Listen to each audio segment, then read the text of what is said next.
Time to start. So the meeting's open and I'll pass it over to Lorna for our opening. Tēnā katoa, ko Lorna Davis, and I would like to commence the meeting with karakia. I'll tell you a little bit about myself in a minute, but I'll start with the karakia and then we'll move on to introductions. So, kia ora te marino, kia whakapapa puna mo te moana, he huarahi mā tātou I te rangi nei, arawa atu araha, mai tātou I a tātou katoa, huie taki, which in English is, may peace be widespread, may the seas be like greenstone, a pathway for us all this day. Let us show respect to each other, for one another, bind us all together. So shall I just go straight into intros? Yeah. Okay.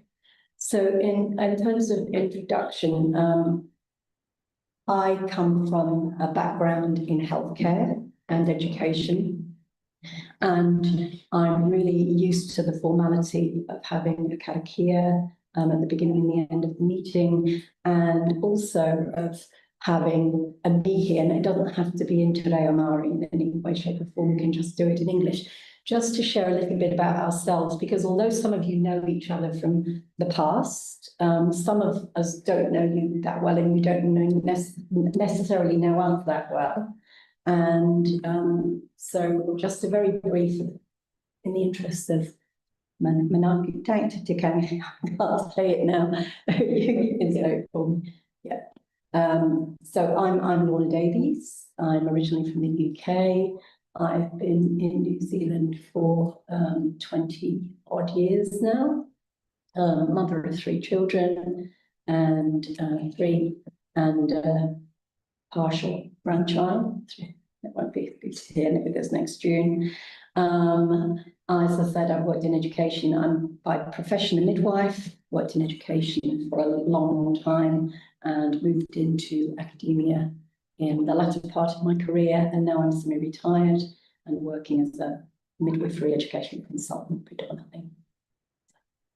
And I am on the community board. Keep going back to him. You want me to go next? Yes, you're next, Mary. Hello, everybody. I'm Mary Black. I'm currently the mayor, with the privilege of being mayor of the Haranui district. This is my 3rd term, and I've done 3 terms as a councillor for that, so 15 years in total. For 25 years, I've worked for Plunkett, travelling the length and breadth of the Haranui and the Waimakariri districts, taking after, you know, after they were born. Hand over. And yeah, I'm born and bred in the Haranui, born at Waikari Hospital, lived mostly in the area all my life. Dave and I have got 4 adult kids and 9 grandchildren, so pretty exciting. I didn't know that about me. Hello. Thank you. Good morning. Good afternoon. I'm Tom Davies, teacher at the local school, elected councillor for the West Board on the Haranui District Council, various groups such as the Tourism Board and the Track Network Group, and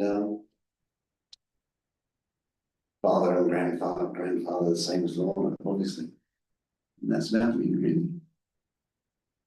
Hi, Chris Huey. I'm on the community board. I was born in Darfield. I was in the police for 39.5 years. The last 12 years were here. I retired from that. I always wanted to work outside, so I was lucky enough to get a job at the Haranui District Council on the maintenance team here for 12 years. And I retired when I was 65.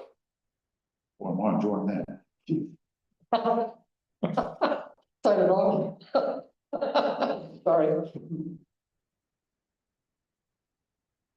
Hi, I'm Anne Toomey, and I'm one newbie on the community board. I originally come from Littleton. I was born and bred there. My dad was the mayor there for quite some years and involved in all the local things that were there. Then we built the house here, Dad did, so after 50 years, and Mum and Dad are both deceased. So Barry retired, so we thought, why not move to Hanmer because we can. So we have got combined family. And so I've got 9 stepchild grandchildren and 2 of my own. So and we're just loving it here in Hanmer. But I was tied up in administration for various things, mostly medical side. Officially, I'm a trained pharmacy technician. But yeah, otherwise I've been involved with various other things, working for MPs and medical centres and things like that. So, but it's nice to be in a semi-retired position, although I do work here at the library 3 days a week. I'm going to put you in it too. Okay, I'm Graham Sutherland. I'm the Principal Governance Advisor for the Council. I've been at the Council for quite some time, and so I've had a few periods working with the community boards. So there's a lot of familiarity, but a lot of stuff to relearn. And I'm just standing in because our wonderful colleague Avril left us, and we're still a bit heartbroken about that. So I'll be your governance advisor for the next wee while until we get someone else. Thank you. I'm Alice Steelo. I chair this community board. I think this is my 3rd term back after a break of about 10 years. Before that, I was on it for something like 13 or 14 years. I was a councillor for 7 years at Hiranui. I was born in Auckland, one of those people. Grew up there, but my father was from Canterbury, so we always knew where Hanmer Springs was. And when my parents retired, they retired here. I had been living in Australia for some 18 years or so, doing IT work, completely different to what I do now. And ended up coming back here. And that was 37 years ago when my son was a baby, and been doing retail ever since, along with community work. There you go. Manafi Tanga, I'm going to say it. So we've all learned something about each other that we didn't know before. So thank you. Okay, so health and safety briefing in the event of emergency, evacuation, leave the building, by the marked exits, assemble at the front of the building on Murray Avenue. Apologies, we have no apologies. Announced urgent business. I'm actually wondering if we can change that slightly, because it might not necessarily be incredibly urgent, but sometimes business needs to be discussed. It might be a general item, so I guess we can talk about that when we talk about delegations. But so in the meantime, there are a couple of things that we wanted to talk, or I wanted to talk about in particular. One is to do, Andy Ockrell sent me an email about the pavilion and some work that needs doing there, and some ideas he has going forward there. And I also wanted to bring up something about the roadworks here in the village. Was there anything else that anyone wanted to bring up? I think it would be a good idea if we had a quick, brief chat, and I mean brief because it does need to settle a bit about the Christmas parade. It'd be really useful to have a little so that we perhaps maybe present a united front with the Business Association AGM on Wednesday. Okay, so we've got those 3 items. Anything else? We just talked about the notice board outside the library that was destroyed in the storm. Anything else? Okay. All right, so minutes of the last meeting for the 10th of November. Just go through page by page if there is anything just for matters of correctness to start with. So page 4, page 5, page 6, page 7, page 8, page 9, page 10, page 11, page 12.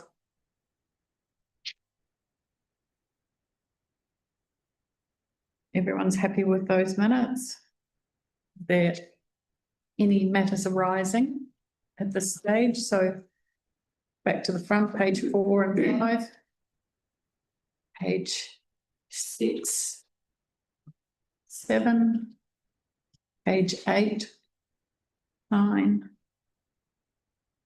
page 10. Just very quickly on page 10, on oil revegetation plan, both Gavin Martin and Martin Grounds have offered help and support there with that. And will help inspect the site and talk about its possibilities.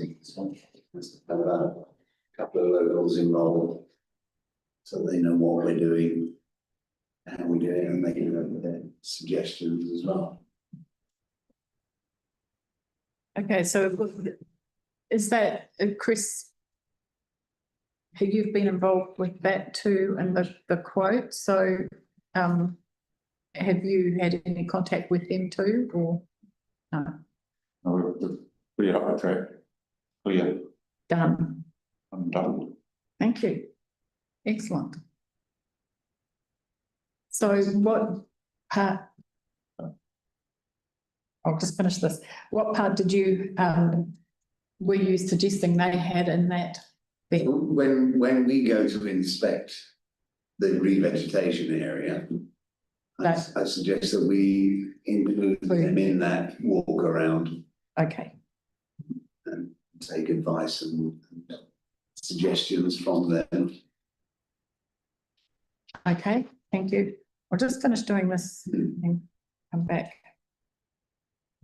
Okay, on page 11, the 150-year celebration. I think I've made a note there that we actually need to put that through to the LTP. At the moment, it's sitting in our action sheet.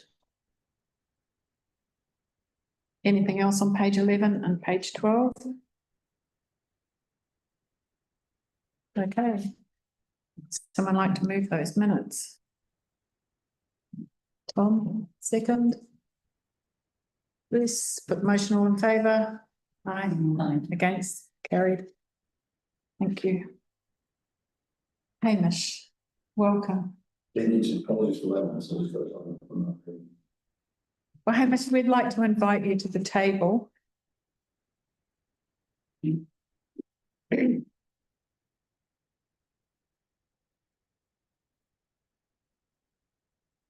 reason being, two things. It's when people are listening to the meeting, unless people are at the table, you can't hear. So it's good to have the whole conversation. And the second is that we had a welcome karakia, and we all introduced ourselves and about our background and how we got here. So we would like that from you, please. Well, you're putting a lot on me, Alice. Yeah, no, put you on the spot, sorry. I'm Shelley, I'm the Chief Executive of the River District Council. I've been the Chief Executive for 12 years now. Prior to that, I was Chief Executive at Lakes Environmental in Queenstown. Most of my working background has been in the meat industry and sawmilling prior to that. So that's a lot of what I did.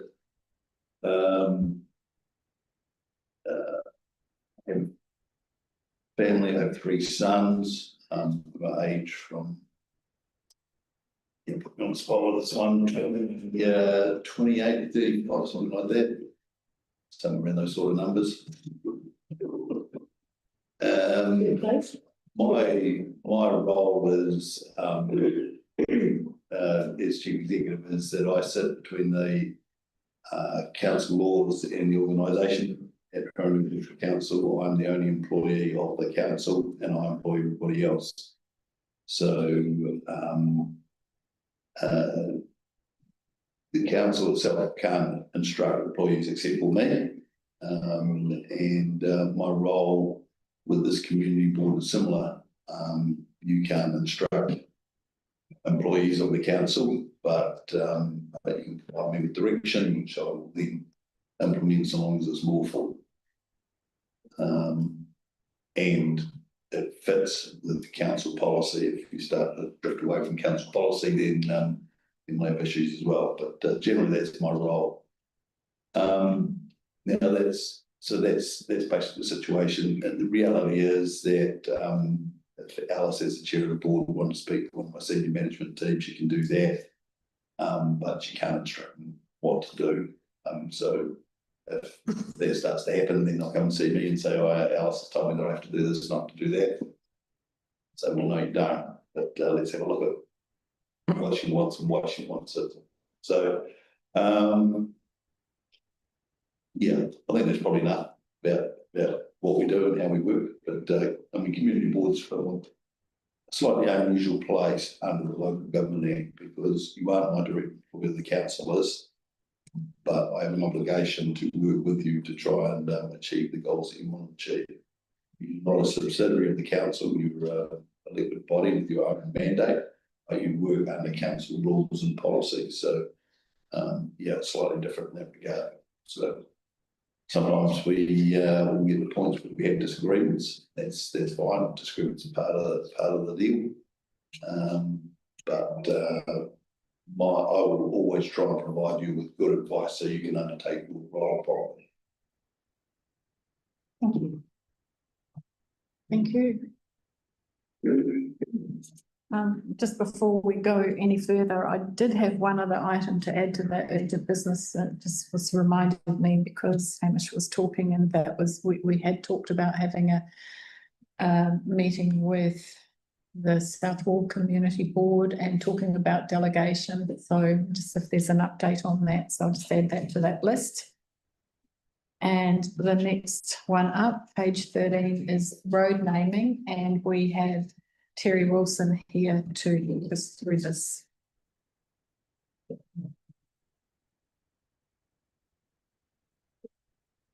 My name is Terry Wilson. I'm a planner at the Hanmer Council, and I've been in this role for 4 years.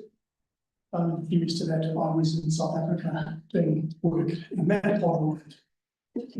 I just recently found out that the Maori word for South Africa is Afrika Kikatonga, referencing island in Africa. So just to contribute to the discussion. I'm here to present the road naming report for 14 Jacks Pass. There is a right of way that has more than 6 dwellings on it and therefore need to be named. The applicant, Blue State Developments, have proposed 4 names. First of the names is Fetler Way. Fetler referencing the railway workers who occupied the site. The name is houses on the site. The second name is Hanmer Way, referencing the Hanmer Springs pools. The third name is Pine View Way, referencing pine plantations that used to be in the area and are still in the area. And then the fourth, Isabel Way, referencing Mount Isabel. Of the names, that one's not considered because it doesn't align with any of the policies, because there's already an Isabel in the area, so it can cause some confusion. The officer recommends the name Fetler Way because Fetler provides a more direct link to both the social and geographical context, whereas Hanmer Way is sort of too generic, as well as Pine Way. It's a rather broad name for the geographic area. And so the recommendation, together with the applicant, is Fetler Way. Righto. So anybody got anything they'd like to discuss in relation to that? I might just also note, Madam Chair, that with the changes to the delegations that were made at the start of this triennium, this is the first time that you are making a decision on one of these. Previously, road naming was only a recommendation to council, but council has delegated the decision making to you. So whatever decision you make here is the final decision. I'm very No excited pressure. about that. Thank you. Yep. Excellent. Thank you. Tom, yep. Thank you very much. Normally, Rosemary Ensel is consulted on many of the road names in the area. Was she consulted in this case? Not that I'm aware of, no. And the other person on the field consultant was Ross Carter. I don't think he was consulted at all, yeah. The applicants didn't go through. Thank you. Lorna, I was going to make the same point about Rosemary, so. okay. Any thoughts? Do we go back to Rosemary? Well, I've got a thought. I just want to know if anyone else had them before I said my thoughts. Give us your one. Okay, so I was looking, I mean, the history of Hanmer has never had anything to do with railway, never, ever, never came here. In 1907, we had the first bus route that came through to Culverden and the Waiau Ferry Bridge, and it was New Zealand Road Services, or I think the real name is Railway and Road Services, but it was always known as the Road Services Depot that was over there.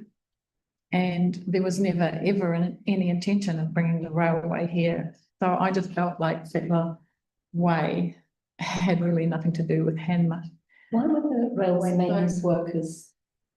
I don't believe they did. Okay. They weren't railway people, they were the bus services people. So anyway, I did a Google on it, and it was 1907 when that bus service started, and so that building's the old building that's now the shops, and next door to the development is been there all that time. The one thing that did stand out when I Googled all that information was that they were Bedford buses that that they used. They had a Bedford chassis, a Ford V8 bus with a Bedford chassis and a New Zealand body.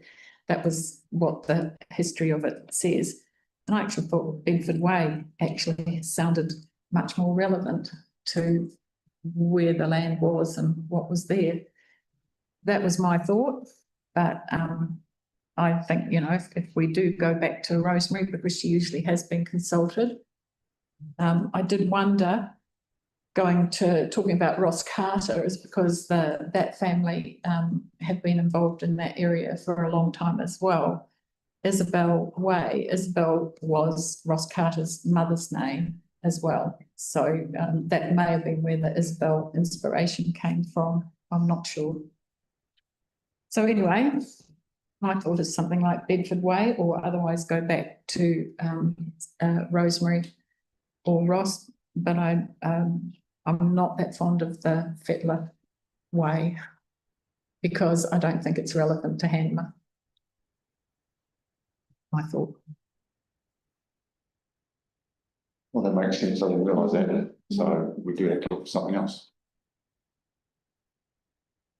We can go back to the applicant if you're unhappy and ask them to consult with the relevant people, and you possibly consider the name that you've suggested. Okay, what does everyone want to do? Make a decision or go back and consult with Rosemary and Ross? I don't think we're here in a bit of timing order. Just the name of. Is this going to hold anything up? No. They just need they need the road right away to be named so they can get their postal address in and all of those ducks in a row for servicing. Okay. The time won't take long. The only thing, I mean, it fits in quite well in a way, Bedford, because we've got Harrogate Street and other English town names, but do you really want another English town? No, No, I know it's the Bedford bound, but it's still that connotation, it's still there if you look at it overall. But then you could say it fits in well because you might get people thinking that. You might have to have some explanation that that's what it's referring to. Well, okay, so if we include that name, but take it back to those people and consult with Ross Carter and with Rosemary and see what they think of that name, or if they come up with another name that they feel's more suitable. Yep. Yep.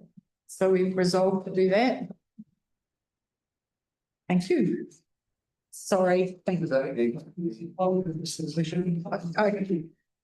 Okay. Does that We need.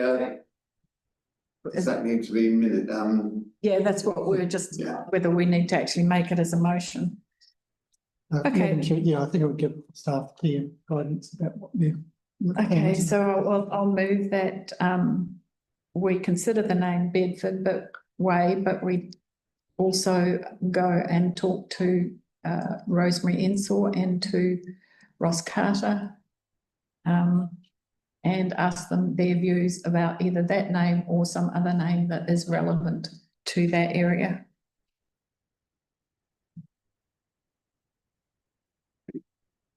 Well, I moved it, you'll second it, Tom second. I'll put that motion, all in favour? Against, carried. Thank you. Thank you. Thank you. Thank you very much.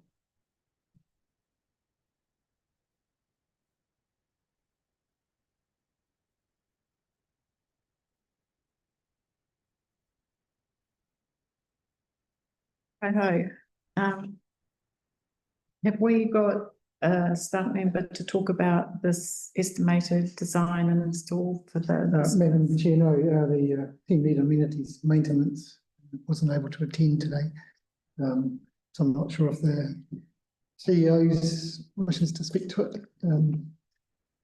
Well, like any paper, if there's questions or things, I can attempt to answer them. If I can't answer them, then I can go back to that officer and get more information if required.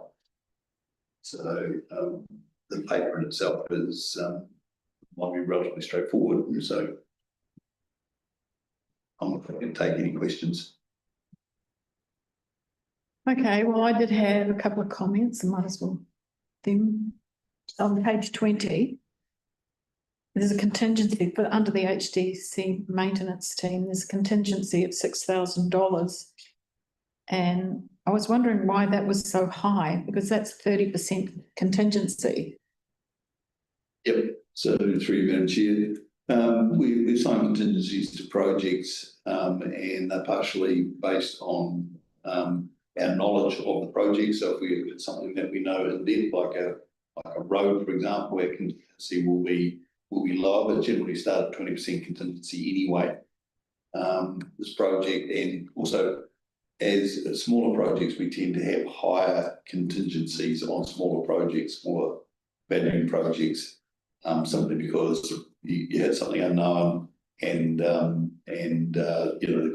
cost change can be significant. Contingencies, of course, are not there to be spent.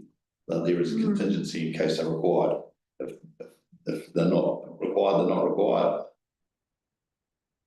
I would hope it's not required. I mean, it's a fairly open space. You can kind of see what's there, and we've already had this installed in the adjoining park. So hopefully that isn't the case. And then the other question I had is probably in relation to those T-pads, and they're talking about, it's at number 12 at the top of page 21, and shows the example of a T-pad, and it can be replicated or modified. And I was just going to ask the question of who would do that and modify it to what, but there is no one here to answer that, so that's okay. I think the intention there is to say that that's the recommended size, but you can modify them to a smaller size if you want to save some money. And there would be a price to that, like a reduction in the price to that. Correct, but this is the recommended size, so we've just said this is the standard and priced it on that. But I've got no idea about whether it would be good or bad or otherwise to do it, but there's no one here who can answer that, so that's, I would let's leave it. look at it both ways. If you look at that photograph there, if you've got a bit of a wet day, you're going to stand on that and throw a frisbee. It's a bit of and you're not going to do any damage to the grass. If you've just got one line in a winter you're playing, you're going to wreck the grass at a wild guess. I'd say that's probably there to protect the grass, the areas it's in. That'd be a good. Yeah, that would work. Yeah. My concern about the T would be that to me looks as though it's just above the grass, and from a maintenance point of you and they do the gardening and corn cutting and things like that, they're going to have to go around each individual tea by the looks of things. The present one, under the old porcelain teas, I think they just had a line of bricks, stones set into the ground that was actually level with the mud surface rather than level with the grass, so they could go straight over the top with the lawnmower and it would be easy. That's what my recollection of what it was like at Awesome. So just to be clear, this is an example of a tea pad. Yeah. It's not exactly what's going to be installed, so I'm sure those things will be taken into account. And maintenance team will lots to be done. So but we should pass that on, definitely, because that would also be a difference in the cost as well. And we had those bricks, those tiles, whatever they were, they are there, so that would reduce the cost too, instead of using these tea pads. Anything else on that one? Yes, I was going to say that I think the design costs of about $3,500 to design, I think it seems to me to be eminently reasonable, but the extra 30,000 to do it, I think is totally out of proportion to the work involved. Bearing in mind we've actually got the baskets and they are only at the end of the day on the end of a piece of steel that needs to be bedded into concrete. I would personally think it'd be good or get the design and then install it ourselves using either the gardeners or using local contractors. I think we could save substantially on that. And if we had a simpler tea system similar to what was there before, and much cheaper. How was it installed in Darndale? Sorry? How was it installed in Darndale? The maintenance team did it. And it literally is just a whole putting the steel post into the concrete. I wouldn't have thought it was necessarily difficult. Most people put the fence posts up in their own garden in the same sort of way. Are we obligated to this company to do it? Not at all, not, We've got a price on page 20 for the HDC maintenance team. yeah, that's right. Yeah. Which notes the fact that you've already got the baskets and there's nothing cost for them. And The helix ground sleeves are not expensive, and this is for putting the posts in. And the tea pad material, it's got 10,000 next to that. So given that we have already got the bricks, tiles there, rather than using the tea pads, that would reduce that HDC maintenance team install as well. So if we're going to make a move on that, probably should comment that we prefer that the maintenance team do the job and that the tea pads would not be required, as we would be reusing the bricks and tiles that were used before. I think, here on the back of the conversation around the contingency, that $22,000 will be reduced. It's not drawn, so yeah. That's right. It makes sense, doesn't it? Yeah, I'd be very surprised if it was. I mean, a normal I was just surprised at the 30%, because a normal contingency when like building a house is like if it's a straightforward thing is like 10 to 15%. And so I thought 30 was fairly high. I was just wondering what was being anticipated there. But anyway, that's been explained. So, right, there's two parts to this. The other part's on page 23. And that's the promotion. Because we have been advised to go back out and consult. Because we previously did consult before we put it in at Awesome. And is everybody happy with that suggestion of how the consulting would go? I did have one comment there, in the first blue, the top blue point there, it's got Ham Springs Community Board is proposing a 9-hole disc golf course at Tarndale Park. It almost sounds like we are proposing something new we haven't had before, and I felt like we should be saying that we're proposing to relocate the 9-hole disc golf course to Tarndale Park.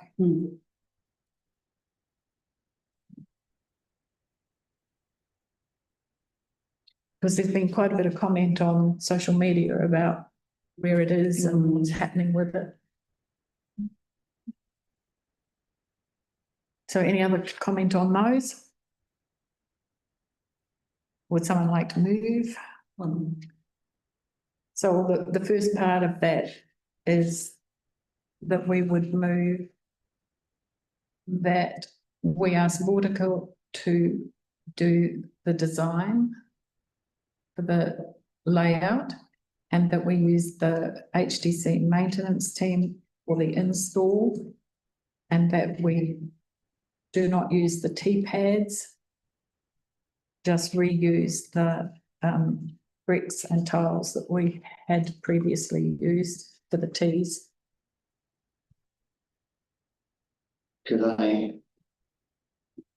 Should we make the decision about the expense after we've had The feedback from the public? We don't want to be seen to be, if we've already decided to use the maintenance team to install it, and we've actually made that, and we actually brought it today, here and now, before the public consultation, that would indicate to the public that we're actually not taking any notice of Okay, the consultation. The consultation process would be the first movement, yes. and then either, All right, so you've moved that, yes, that we approve the community engagement. yes, Madam Chair, subject to that wording change. Yeah. yeah, Yep. Subject to that. So you've moved? Yeah. Someone second? Chris? Put the motion, all in favour? Aye. Against, carried. Okay, and then the second part there is, as Tom suggested, the Vortica quote design for the disc golf layout. You're moving that to, are you doing? yeah. I'll second that and put the motion, all in favour? Aye. Against, carried. There's one other question I had there on that page 24 is, they're talking about feedback that they get and through using a survey, but if they're going to be putting it on social media, are they going to use the social media comments that as feedback as well? They would, through Madam Chair, they would normally form part of the feedback, Right. That's but it's up to the individual members of the board. I won't on that based on any feedback. It's not a popularity contest. It's not the numbers. It's the quality of the feedback that you should consider. That's right. But yeah, so long as there is some consideration to it, like that information would come back as well. Fine. I do wonder how much response we'll get over the period, given that it's holiday period. But I guess it's a double-edged sword, really. Some people might be away, some people might have more time. There's never an ideal work time, I guess. So. No, I do think there's a lot of local people though who have been commenting on the fact that it's not there and making up all sorts of reasons why and what's happening. So it would be good to get something out there. I'm sure that they'll notice it. Yeah. Okay. Nothing else on that one? Yeah, Madam Chair, this is probably prompted by my ignorance, but are there no dogs in Tarndale?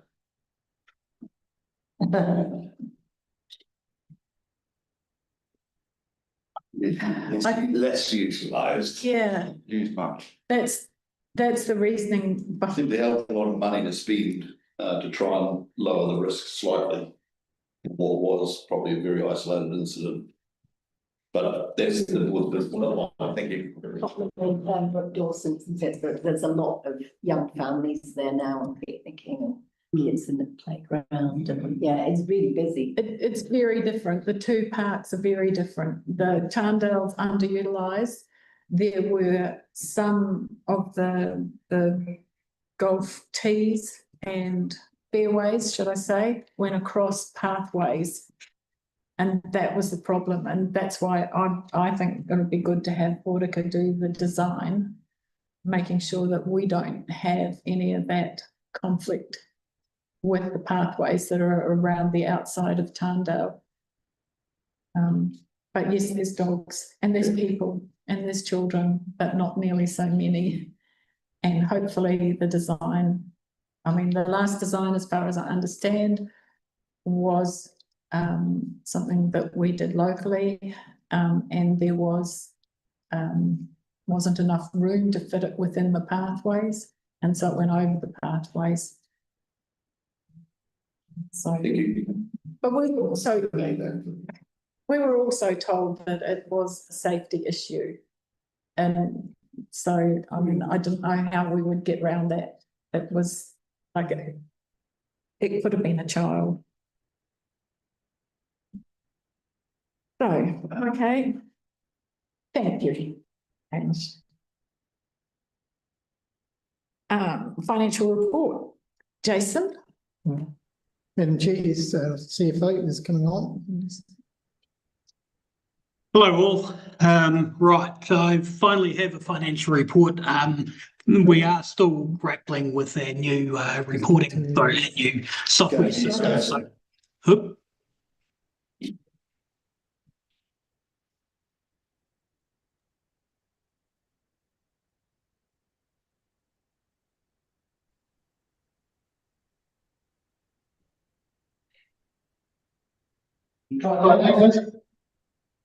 Okay, I can you hear me?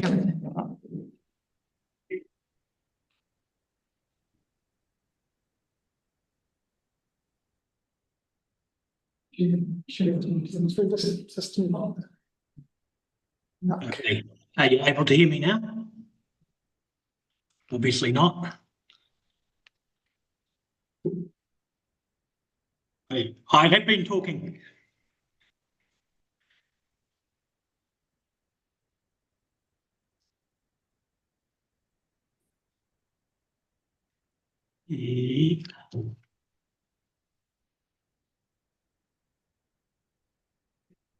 While we're waiting for Joe to come through, Madam Chair, just your last comment.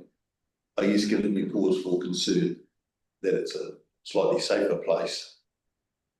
But I mean, I guess the concern was, I mean, an animal was hit by one of these things and it caused some sort of injury. And then you made a comment about small children. I'm accountable for the health and safety of people that are utilising our areas. And if you've got a genuine concern about this, then obviously I should be concerned about it as well. My genuine concern was in relation to where it was in Brooke Dawson. I don't have the same concern about this. And my thought, and I would like to, if there is an issue from Vortica, like to hear it. But my thought is that having a professional group do the layout, we would avoid the pathways, we would avoid any issue where people would be hit with these. To risk is better. Number one is the consequence, and number two is the likelihood. And I guess what you said, I use that about consequence of a child being hit. That was the report that came to us. Yeah. No, so I understand that. So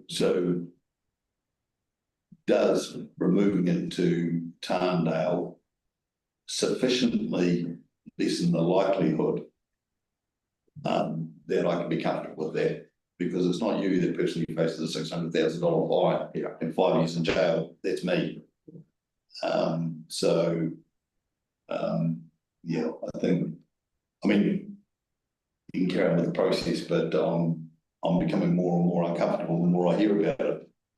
So, okay, if we do carry on with the process, at least with the plan with Vortica, then have this discussion again to be sure ourselves that we are not going to be making anything worse. Again, it's not about making worse even. I guess I'm just giving up the heads up that listening to the conversation, I'm becoming uncomfortable and that I will do is work on it. And Chair, they probably, I don't know much about golf, frisbee golf, whatever it's called, at all, I have to admit. I did see it when it was down in Brooklyn, but presumably there are other similar activities around. I don't know. There are, yes, And, yes. and how do they operate? Are they in a? The only one we've actually come across was at Twizel, and it was in a park where there were lots of people wandering through and around. There didn't seem to be any issue. I think everyone was enjoying both the frisbee and the walk in the park, but it wasn't a park that was just like chock-a-block full of people like Brook Dawson is. It was more like a Tarndale space. So, yeah, from that point of view. There's one in Queenstown. Yeah. That's right. Yeah, it's not one that people, I think we're lucky to have Tarndale was so big and it's so underutilised. I think once we get the Vortica plan, it's going to be a plan, that park's that big. If we have to move some of the tracks away from it, if that's the case, we can do it. Yeah. We've got the room to give it to itself, and there can be signs put on. Yeah.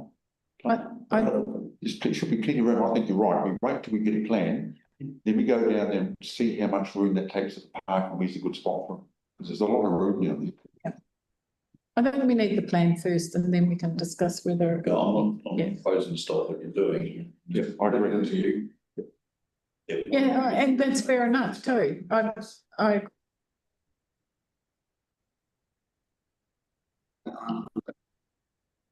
It's limited my concern about that, but I would also say that the plan for Brook Dawson that I saw produced, and I'm sure it wasn't the final, but the only plan that I ever saw for Brook Dawson was written on the plan was drawn on a piece of lined paper torn out of an exercise book.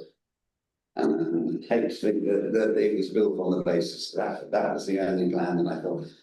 I've also site, and I've also you've got another one. No, these are the Tarndale ones that came out at the same time as the Brook Dawson ones. They were done on computer, so that but they were done locally. I don't believe that we had any professional. No, but I thought the plan for Brook Dawson was actually produced after the site was actually in there. I've also looked at videos of people playing on Brook Dawson, and I've also looked at many of those sites myself, and I thought that it was a really poor design in my own personal uneducated opinion. It was a really poor design. And I would hope that we get in a professional plan. As you say, and as Chris has just said, that we can actually look at it and maybe even do a site visit to see where it is in relation to the peak visitors that are not using golf, and some signs at the entrance that it's a mixed use area, community garden, disc golf, walking, running, biking, all that. Yep. There should be some form of risk assessment into the planning bit. I don't know whether there'd be data somewhere on injuries, and we don't even know how many people use it. I think it's quite popular. It was quite popular. It is very popular, but you don't know because people don't pay for it. So it's quite invisible in a way. Okay, we'll get the plan and then we'll go through it. Madam Chair, could we, Jason, Can you hear me now? Uh, Hello? No? it's just on the computer. yeah.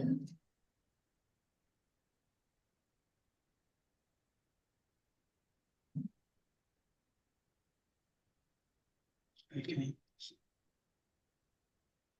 Can you try again, Jason? And again, How's that? Anything? Yeah. Yeah, that's good. Better. Oh, you got it. Yay. Okay. Cool. What I started saying that you couldn't hear me was that we're still, as I mentioned at the last meeting, we've introduced a new software system that does all the financial and general ledger work, and we're still grappling a little bit with getting the right information out. So, what I've provided in the agenda is the numbers that I had at that stage, but I am aware that there's a few items there that haven't been coded correctly that still needs some working through. But if nothing else, it gives you a bit of an idea of what you as a community board are responsible for. So what I will do is actually share my screen so we can just work through the components. Share. So that's come up, page 26. Yep. Yep. Okay. So the first page of the financial report. Jace, can you blow that up a bit? It's pretty small on our screen. Is that any better? Yeah, we can read that. Okay. Just going on. Okay. All right. So the first page is the that's a better version for me. Hopefully you can see it okay, but you can follow it in your agenda anyway. So this is the report for the first 4 months of the financial year to the end of October. The first page on page 26 is the roundup of the amenities rate for the period. And I suppose the key information I'm trying to provide in any financial reports are showing what your opening balance of things on hand or any debt, the raft of different operating revenues that you receive, which does include rates, and then the overall expenditure that comes out of that particular funding pot. So, and that does include both operating and capital expenditure, and it's all tried to bring it through here. So, at the start of the year, there was a debt relating to the amenities rate of 973,000. We have received so far this year total revenue of 174,000, and then through various different components of expenditure that you're responsible for that is paid for by the amenities account, we've got a total expenditure of almost 120,000, which means at the end of October, based on these numbers, and like I said, there's a few numbers that just need to be clarified. We're sitting on a debt balance of 918 or 919,000.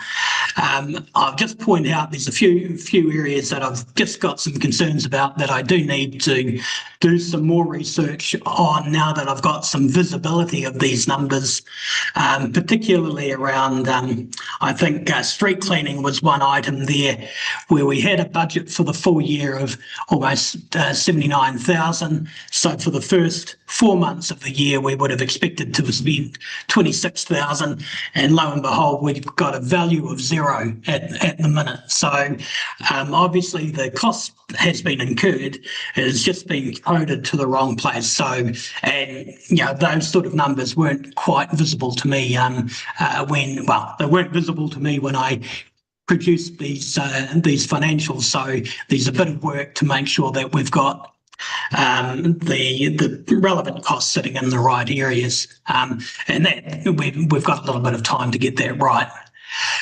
So there's a few things within this account where I would take it with a little bit of a grain of salt until we've got I've got absolute confidence that we've got the right numbers sitting in there. Yeah, for the purposes of this, the financial reports, what's paid for by the amenities account is we've got the general amenities, which accounts for all of the wage costs relating to the amenities, which does include the payments to the community board.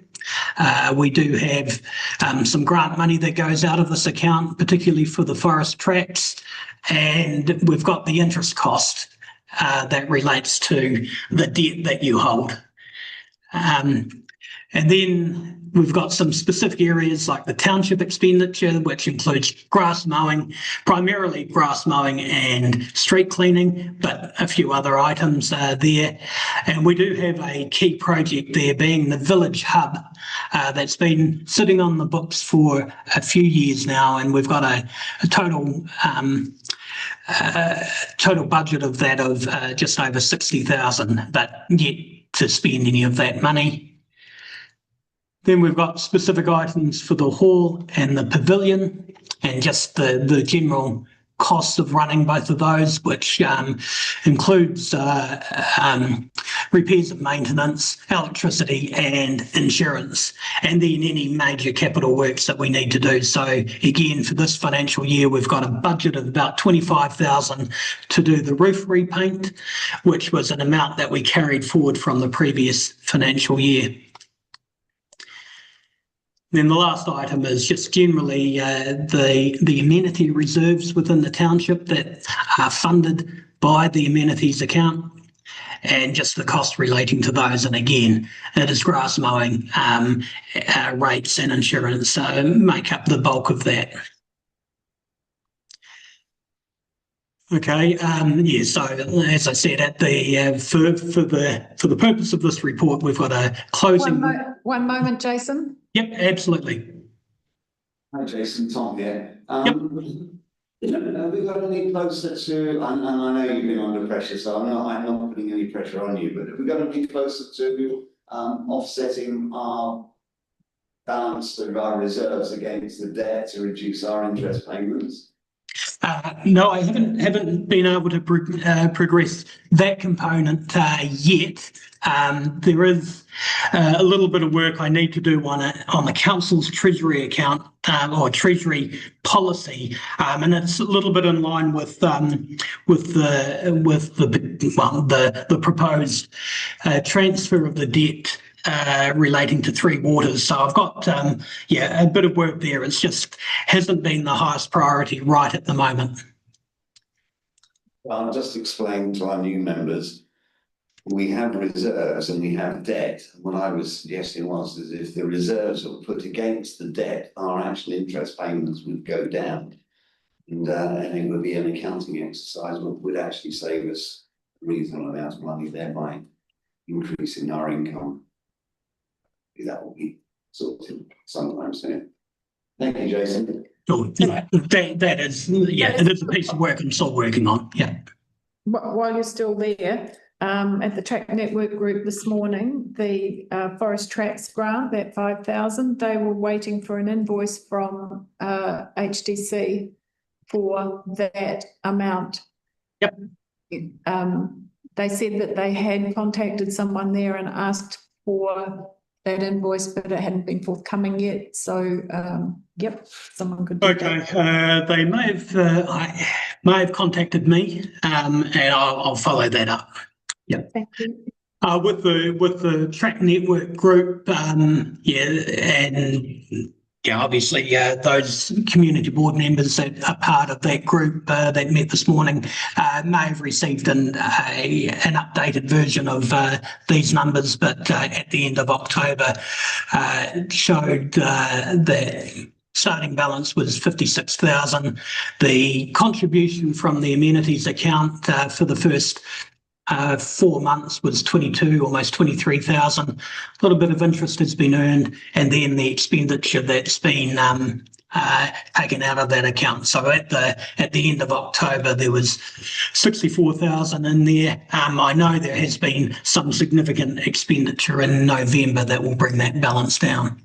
Now, there is I think Appendix 2 appendix 3 of this report, there is, and I'll flip to that quickly, is a full breakdown of the expenditure that we've recorded.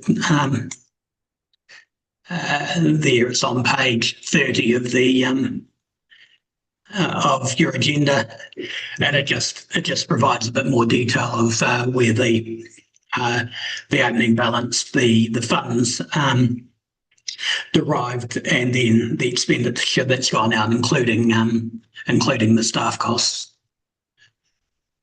Then the other key accounts that we have on page 27, we have a weather contingency fund where the community board has traditionally set aside about $10,000 of the amenities rates every year, putting it into a fund to build up in case there is a major weather bomb, and these are normally significant costs involved with that. And I believe you will be possibly discussing that later on, that there has been a request after the wind event over the Labour weekend that may need to tap into some or all of that fund, but it's set aside specifically for that purpose. The other separate rate that we have for Hanmer Springs is the roadside construction rate, and that is used to, as the name suggests, pay for construction on the roadside, including footpaths and street lighting. And the balance of the account at the minute is 120,000. Started the year with a debt of 131,000. We're striking or budgeted to receive almost $39,000 in rates. And then the key expenditure that we're looking at this financial year is some street lighting, of which does include amounts that was carried forward from the previous year. Right, we've got two accounts relating to the medical practice. We've got the medical centre itself. We've got a lingering debt when the medical centre was built in almost 18 years ago. There was a debt that was resulting from the construction, and we are gradually paying that debt down through a combination of the rates and any surpluses we get from the operation of the medical centre. But certainly at the start of the financial year, key expenditure is insurance, and that's being charged right at the start of the year. So at the moment, there was still $170,000 of debt relating to the medical centre. And then the doctor's house, this doctor's house was purchased, I'm going to say 2013, and that resulted in debt as well. And we are recovering that debt through a targeted rate and to rental. Now you can see there is no rental recorded here, so that's an item that needs to be reviewed to make sure it has been, the revenue has been coded to the right place. But at the moment, these are debt of 138,000 sitting for the medical centre. And then we've got some development contribution funds. Now, way back, and this goes back a significant period of time, we did a major redevelopment of the town centre, resulted in a portion of that was funded by the amenities rate and a portion that was deemed to be funded by growth. And it's taken a while for that growth to come about, and for a number of years we've actually the interest cost relating to that debt had been higher than the amount of development contributions we've been receiving. So it's actually gone backwards, but just for the short period of time there has been a major subdivision that's come online, and for the specific fund there's almost been $100,000 of development contributions come in. So it's knocked a good chunk of that debt off. Okay, we've got a walkway fund, which was from a previous development contribution fund, but it's sitting there for, has $13,500 sitting in it to be utilised on walkway projects. And then we've got two items here that are funded by royalties that we receive from the bungee jump at the ferry bridge as you come into town. We've got a ferry bridge preservation fund, which has $109,000 in it, but there has been a call from NZTA for the use of some of that to preserve the historic nature of the bridge. And then out of the bungee jump royalties, 40% goes into a tourism fund, which builds up to be used on tourism projects for Hanmer Springs. Jason, is there still a tourist tax on the rates for Hanmer Springs residents? Yes, there is. Well, a targeted tourism rate for those. It's not specific to Hanmer Springs anymore. It used to be, but it is based on for anybody that has a holiday home that they rent out, and any other accommodation or business or tourism-based business do pay a targeted tourism rate. And is it policed? I'm sorry? Is it checked on? We try and check on it, but it's not always perfect, like our rating system, but we are working to make sure that we've got it as accurate as possible. But put my hand on my heart and say it's absolutely 100% accurate. I could not do that. But it is to fund the operations of the tourism board, and rather than anything specifically relating to Hanmer Springs, but a majority of the expenditure for the tourism board does flow back to the Hanmer Springs Township. Okay, thank you. The other development contribution that we're receiving is for the upgrade of the domain. And again, this has been building up for some time, and we do have a project in our long-term plan for the upgrade of the domain / new pavilion. So the balance of that account is just over $250,000 now, with roughly $50,000 that's been received in the last few months. We also have a pavilion fund that we just set aside some funding in a separate fund to build some interest up, and again, the $27,000 will be applied to a project when it comes to fruition in a few years' time. And the last couple of funds I have here, we've got a reserves contribution fund. A reserves contestable fund, where the council has traditionally put roughly $10,000 to each of the rating areas, and it's for money to be used on projects within reserves. And we've got a balance of $81,000 in that account, and on page 29 of your agenda, we've got the full reconciliation of that balance.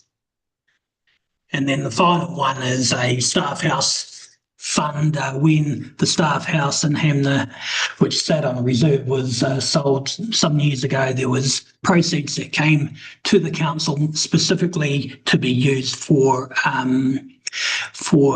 projects in a series of identified reserves, and at the moment there's still $31,000 sitting in that account.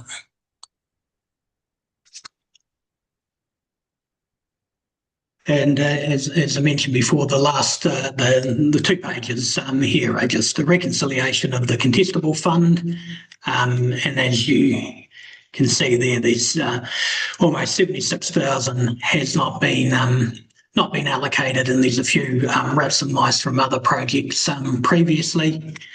And then the track network group's funding at the end of October, but as mentioned, there has been some bigger expenditure items incurred in November that's brought that balance down.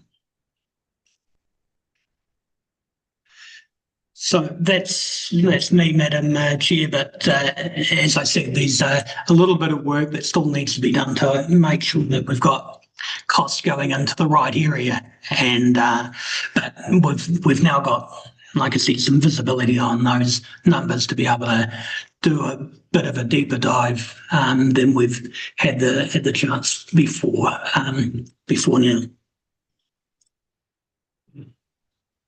Thanks, Jason. Is there any questions, Jason?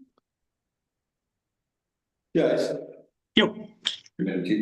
The staff house fund, can you remember whether Tarndale was one of those reserves? I can find it. I know I have provided that detail to the board before, but if I can go and search for it. Jason, it's one of the combined reserves, which is a district reserve. Yep. Yeah, I understand that, but the letter from the doc quite the money to be spent on reserves in the particular order kind of, and then it went Dog Brook Dawson, I think. I couldn't recall whether. Oh, so it didn't say combined reserves. Don't think so. Because combined reserves is Brook Dawson, Tarndale, and Dog Stream Walkway. Yeah, I'm just not can't remember off the top of my head, so that's why I said the actual application rather than relying on our memories. Because I mean that money is essentially there for capital works and those reserves, Jace. That's correct. Yeah. Similar to the contestment fund. So if there was a desire to put a disc golf in, for example, that fund could be utilised.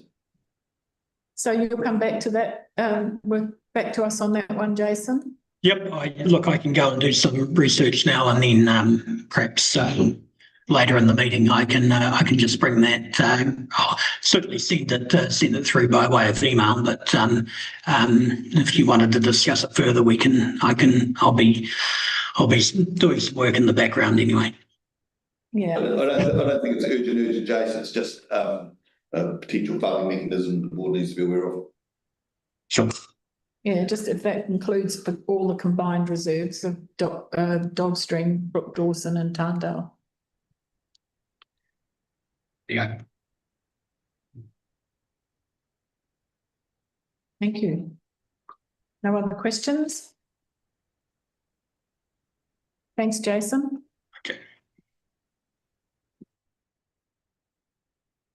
Someone like to move that information be I'll move that information be received. Someone second? I'll second. Put that motion all in favour? Aye. Against? Carried. Thank you.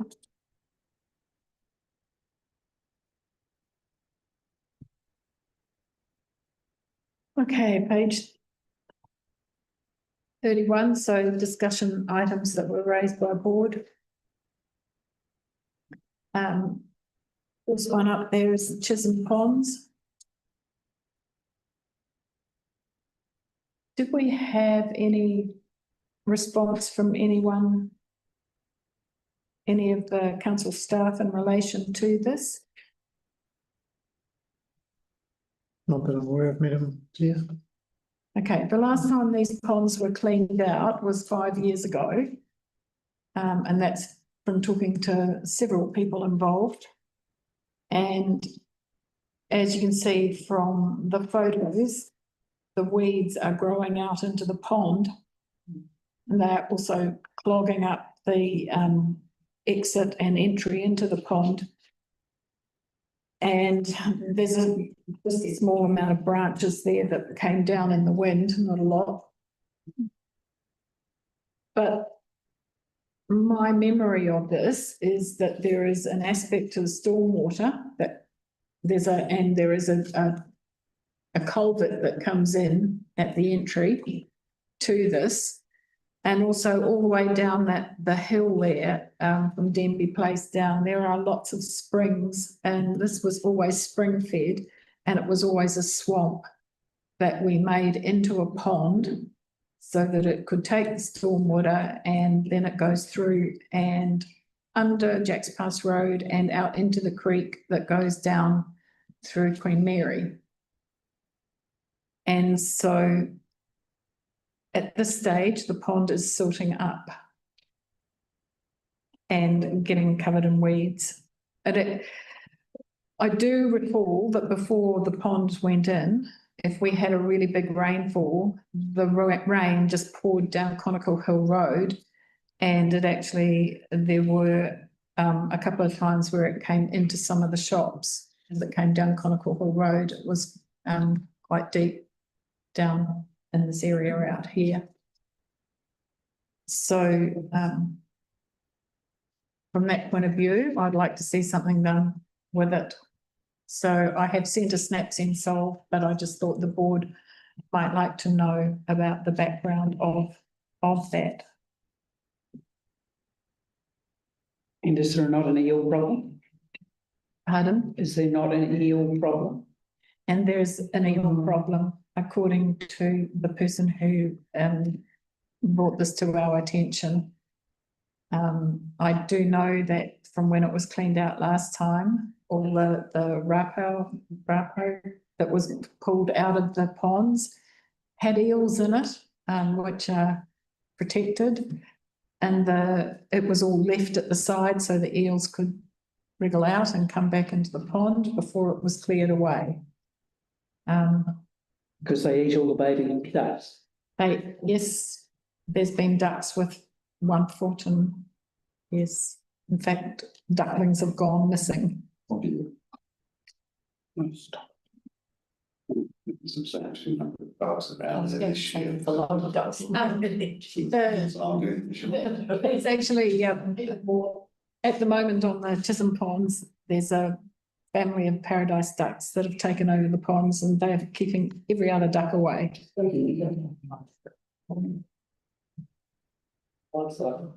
Yeah. So anyway, that is the background, but I do think that we could ask whether there is anything on the plan in relation to these ponds being cleared. These are ponds, or are they district reserves? Is Chisholm a district reserve? I think it is because of the toilets. I don't know, I can't remember now.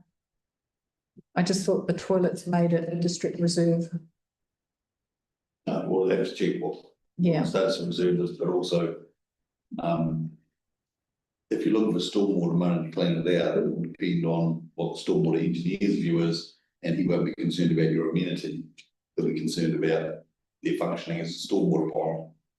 So, if the desire is to clean them out for amenity purposes, then that might be a different story. It's both, because originally it was a swamp. It was just weeds and willows.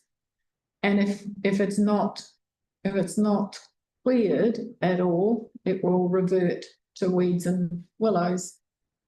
And I don't know what that will do to the stormwater, because it comes through that pond, and at the moment it's all clogged up with weeds. It's also the exit point for it is a dike. It's there, so any silting that comes in stays in there. Yeah. So the water will come in, so it will slowly gain a bit of height. Probably doesn't need clearing. So do we need a stormwater report? Well, yeah, stormwater engineers will have a look at it. Yeah. And yes, Chris is right, and the purpose of a stormwater pond is so that sediment can drop out. So you're not discharging sediment, so that you keep in conditions your resource consent. So yes, it's engineered to do that. Yes, it's all sealed up, and it will depend on the view of the stormwater engineer as to whether it needs cleaning out for stormwater purposes currently or not. Exactly. That's a motion. That'd be a motion. Hang on, are you saying are you making that decision for them, that it is currently not No, needed no, for cleaning out. not a stormwater engineer. Oh, you're saying they may say that. Yeah, they'll make a decision as to whether it needs clearing out or not, I think is what I said. Because they might say, I did. Yeah, sorry, I was just They clarifying. might say, no, it's working perfectly fine, there's a stormwater on. It will last another 5 years. And, yeah. And you I was might just clarifying whether you were saying it or whether the stormwater people might say it. obviously the stormwater engineer Thank may you. say that it needs clearing out or not. Yeah. Thank you. So we need a motion to ask for a stormwater No, report. it's just, Maintenance. yeah, it's coming to us and so on and stuff. I can follow up on the. Thank you. It's the government's body for it. I suspect it might be council rather than board, but I think it is because of those issues that have always been there. It's always been a district reserve, but I'm only going from memory, so. Stock. Stock hunting. Okay, next one. The wind event cleanup. There was 2 quotes that were circulated separately from Jeff. The reason being that he had put in what hours they were working and maybe whether that detail was put out into the public was questionable. So, however, those wind events cleanups and quotes that we got, we have now received from the mayoral fund $3,000 to go towards that cleanup. So thank you, Mari. And team. And team. So thanks on to the team. Yeah. Absolutely. So just to clarify, the fund, there was 2 funds granted post the wind event. One fund was for the district to get back up on its feet after the wind event for $25,000 from the DIA or the government. And there was a second grant of $25,000 from NPI, but that had more tax. That was more supporting our rural or primary industries getting back on their feet. So this fund was the first one I described. And Mari picked this up because I was sending these emails to around the board and to Graham to be put into the agenda and offered to pass that on to the discussion with the mayoral fund. So thank you. Conical Hill cleanup. Chris, do you want to? It's done. It's all done. Yeah, it's never going to look like it used to. Not in our lifetime. There's a lot of trees on the side. There's a lot of damage done. But it's a living forest. It's looking good. It's looking good. Okay. Oh, the comments we made up cleaning up the digger, it's just really good. And it's great. Yeah, I go up there every day and people say, I talk about it and you hear them, it's like, just damage. It's life. So thank you. So there was a quote that was attached to this. Brian, do we need to actually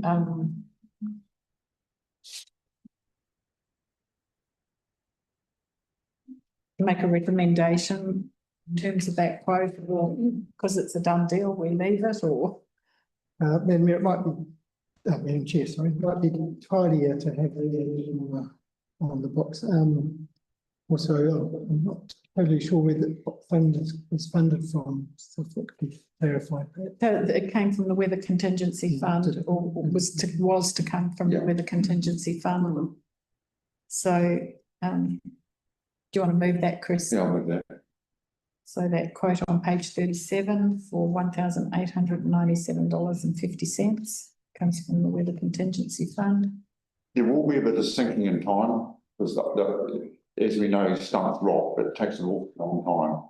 So in time, they'll need to be filled up with the coals were, but we're not going to have to worry about that for years. Okay, so somebody second that, Tom, Put the motion, all in favour? Aye. Against, carried.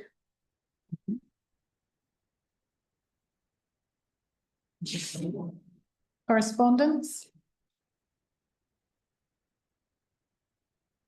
Well, a letter from the Hanmer Heritage Forest Trust.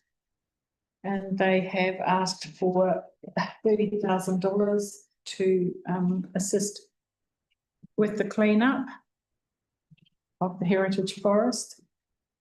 I think as they explained there, once all the logging operations are done, they're going to have lost quite a few of their tracks, which will need to be reinstated.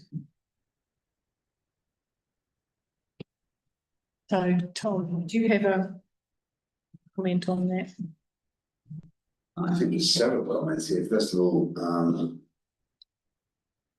Matthew have made it quite clear that they won't allow people in until they've done their foresting and clearing up and making it safe, although they've actually brought forward their timescale, and they are thinking that they may well be the sculpture trail. The forestry will have cleared that by the middle of January is the estimate now, which is much better than the first forecast. So I think we do need to know just how much extra work is on it to rebuild, recut, remake those tracks. We need to see that when that's done. As far as this letter is concerned, considering Lindsay Galloway knows most of us here and some of us here, to a concern just put me off a little bit. That's a personal point of view. I'm quite happy that we use some of our weather contingency fund to get that sculpture walk up and running as quickly as possible. I think it's incumbent upon us to do that for Hanmer Springs, and 30,000 seems a little bit excessive. I also believe that they've got some money in the bank as well. I would be much more minded to considerably lower amount. I would like to see them match funded if they've got money in their accounts. But that's a personal point of view. But I would certainly be saying, yeah, we'll guarantee a smaller amount, but subject to let's have a look at how good or bad the tracks are once the forestry is done. Personal opinion. Okay.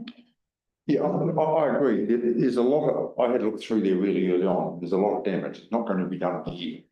And I think they need to work out which tracks they want to open on a time frame. It could take 5 years. And it's just not that simple. I think, yes, we should give them something, but I think they also need to look at it a little bit laterally too. If you look at it, there's an awful lot of firewood there, the commercial firewood operators that have got the gear. I mean, if they went to them and said, look, you can have free wood if you clear it, that maybe that's another option. Maybe that's an option of getting people in there, professionals, to take the wood out of firewood. That way then they're saving money. I think rather than just coming here and saying we want $30,000, I think they probably haven't looked around enough. Need to come and tell them at the next track network meeting. I just wonder where they've got the figure from, because they haven't submitted any vote or anything from any contractors or. No. Anyone. And sorry, just to add in, the Mountain Bike Club have done a huge amount of track clearing, detailing and things like that. And they haven't asked us for a cent. I know that they have used the maintenance team considerably, but you know, they haven't asked us for anything, and they have got all their volunteers out there and doing work. They've got volunteers to do Collins Hill, they've got volunteers to do most of the accessible mountain bike tracks. And it's amazing what they have done with very little, whereas the Heritage Fund are asking almost for all of it. Mind you, it's pretty mangled. Oh yes, yeah, I'm not saying that, but it's just like Yeah, there's definitely going to be work for them to do. But Yeah. so from that point of view, would it be worth nominating an amount and stating that it does need to be match funded, but a smaller amount to cover what they may need to do over the next few weeks? Because it hopefully it may help with getting the sculpture trail back and up and running too. Can I just naive inquiry on the newbie. Would there be an expectation that they submit some sort of evidence? Well, my thought was that if we nominated a smaller amount, 8 or 10,000, Yeah. and that they had to put forward invoices for that, Okay. and we would match fund Yeah. with them on those invoices. Can I just clarify, the Heritage Walk is the sculpture walk, is that it? Well, there's the whole heritage forest, and the sculpture walk is within that heritage forest. First one. And that goes up to Fowler's Run. Heritage Forest. Oh, yeah, it's just across the whole lot. Yeah, the whole, what's 100 hectares. You know, I'd also like to see a time frame logically done on that. If they've got 20 tracks, to work out what's the most important and the time frame on when they think they're going to do it. Not all going to be done in a year. It's impossible. So I think that we need to know the most important one, which is one we're talking about. Yeah. And probably working which ones, and they've got to be realistic. These won't be open sometime, a lot of them. They've just got to go with it, unfortunately. Okay, It's a big job. so what's the recommendation then? Priorities. Priority of the tracks they want cleared, so being the sculpture walk is number one. But that. But it's more about the money. I mean, they can say, yes, we're going to do this, we're going to do this, we're going to do that. But unless you put $1 to it, we don't know what they're talking about anyway. And look, you want to do something like I suggested, like nominate a smaller amount. Yep. And ask them to match fund it. Yep. And produce invoices so we can match fund it. When the position is clearer, once the forestry has been done, the position is clearer, we will then have a much better idea. Yeah. Costs, timescale and plan, and then we'll don't shut the door and say, yeah, we'll look at it again. Yeah. When we have a clearer picture. So you're moving that? We will look on government. Pardon? We will look on government. Well, It's just legal. So. Yeah, you don't want to run exception, based on a sunlight, isn't it, isn't it? What are you doing with someone, isn't it? Yes. So, you go.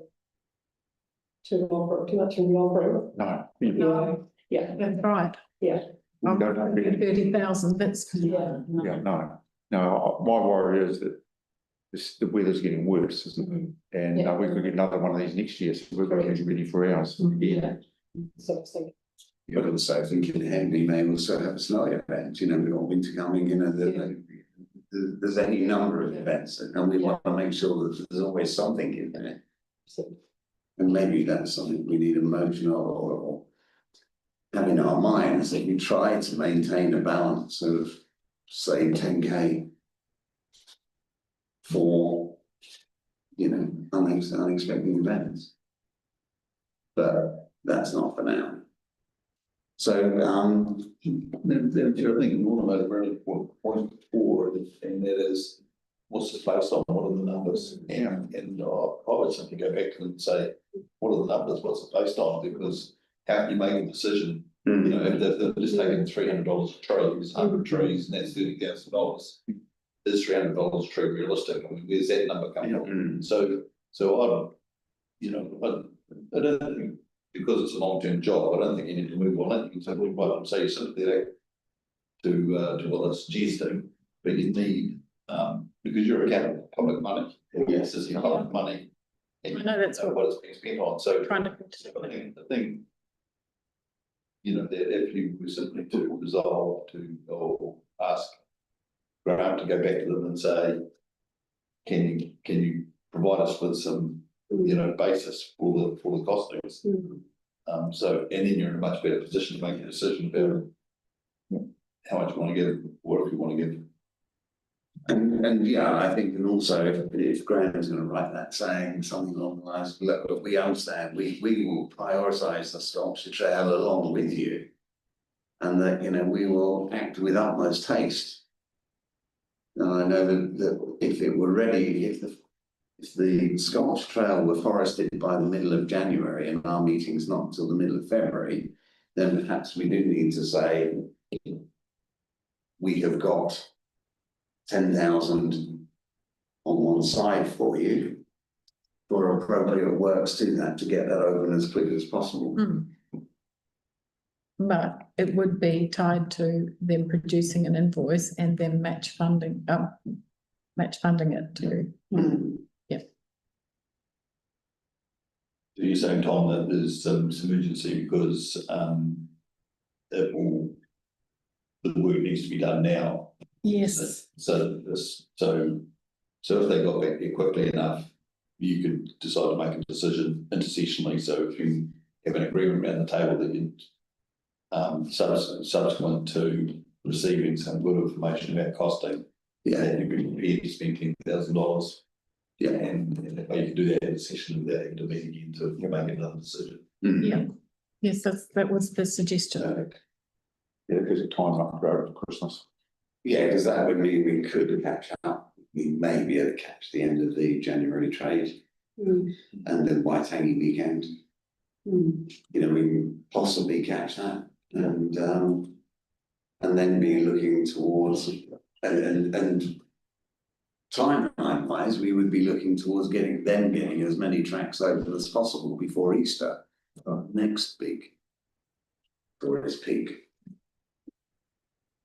Righto. So are we moving then that we will, are you going to move it or Yeah. you want me to come up with something? Okay. So that, and what's the limit at this stage? 10,000 match funded? We okay with 10? Do we want to go higher, lower? 10 seems fine. Match funded and dependent on quotes or receipts. Yep. And The priority areas. the priority Priority. is at this stage, it's got to be the sculpture trail. And we'll work with them on a timeline for other trails.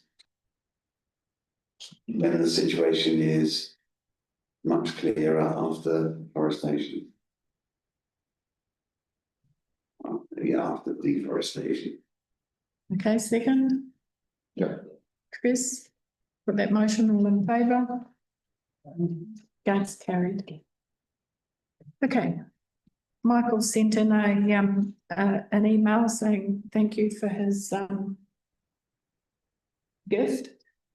As parting gift, we did flowers for Mary, and I'm talking amongst board members. We decided that he possibly might not want flowers, so I rang him up and said, "What would he like?" And he came back and he said flowers weren't it. And he sent me that email to the board, but he sent this message to me. He said, "I would not be fussed about flowers, and something alcoholic might be quite pleasant. I've been thinking that my good memories of the community board would probably last longer if I had a bottle of Johnny Walker."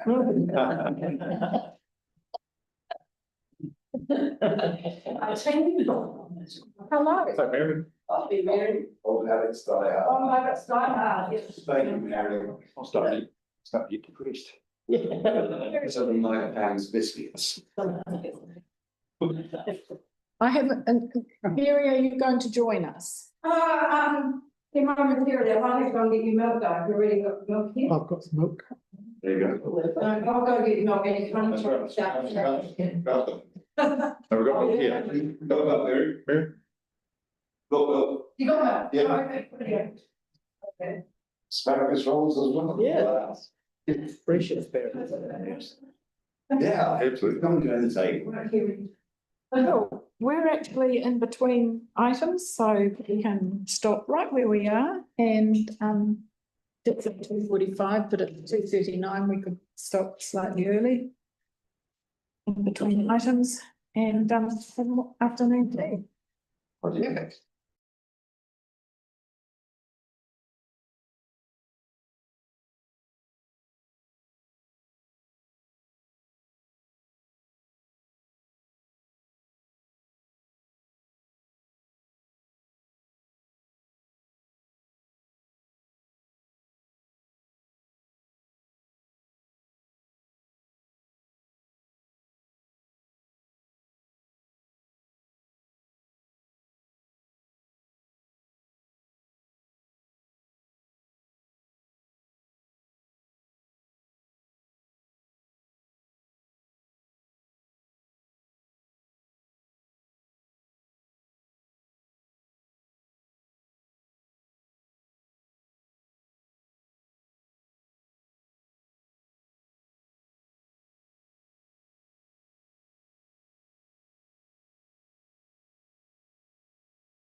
Are we go?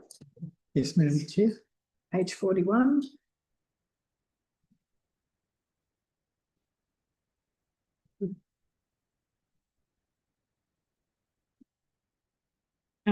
Streetlight installation options for Arglands Road.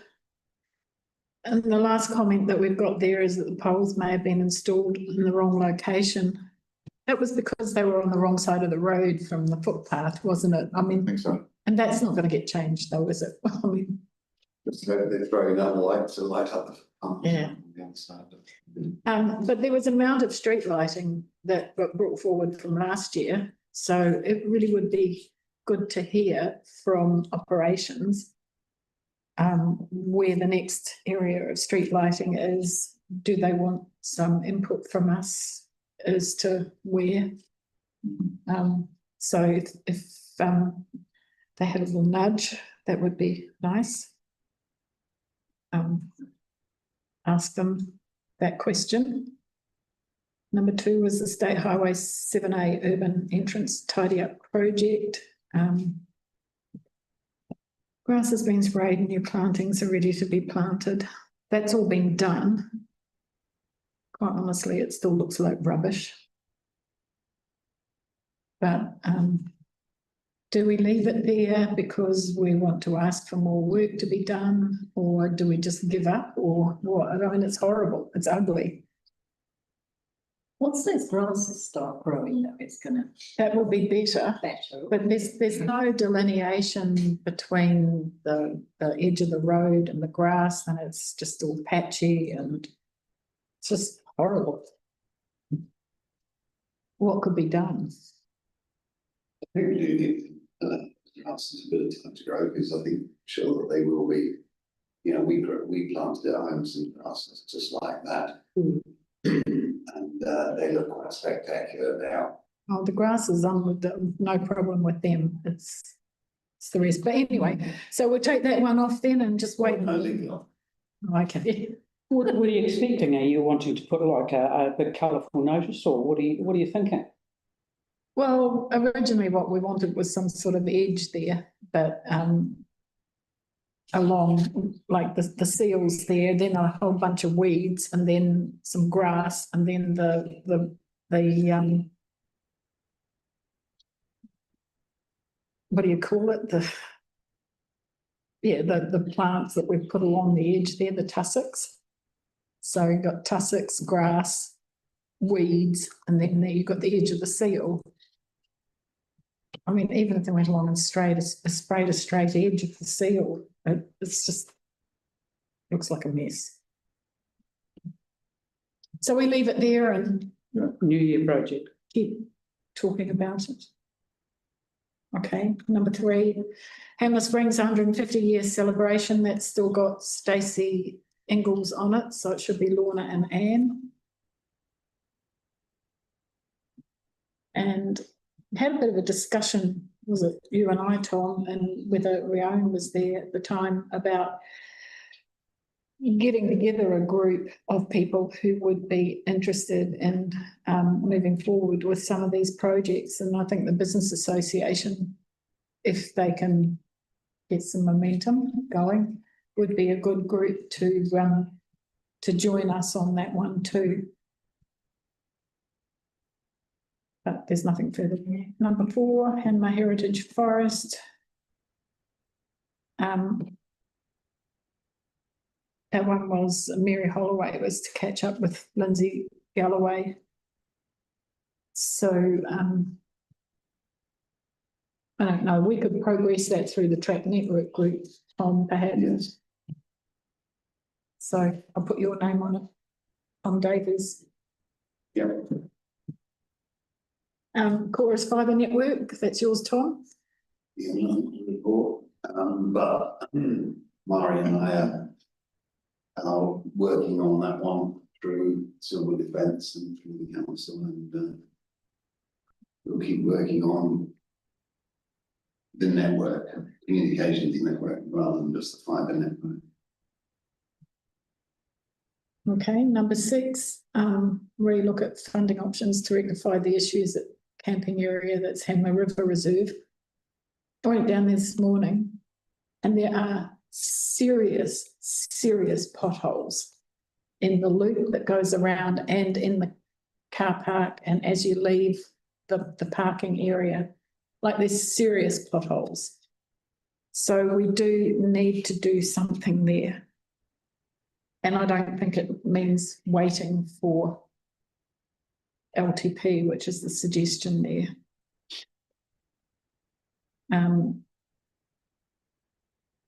It does say there that the officers are in the progress of fixing the potholes in the car park, but they have fixed the road in.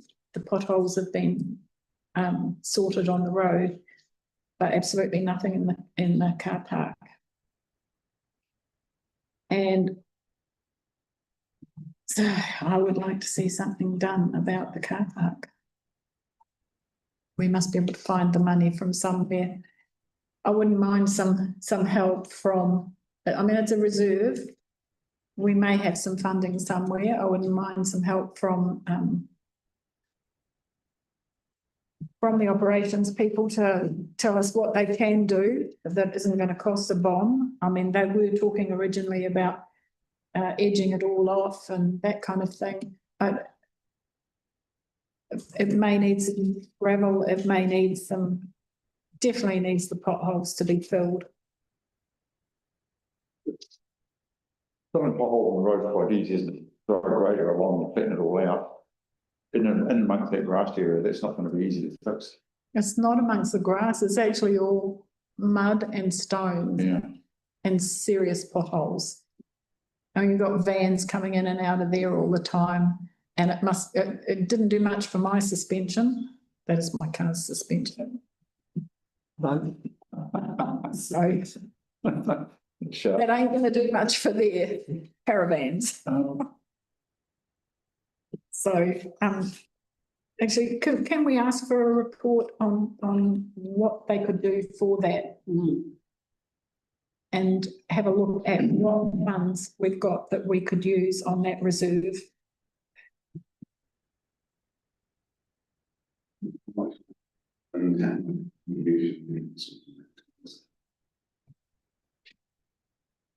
Given they designated a freedom camping area.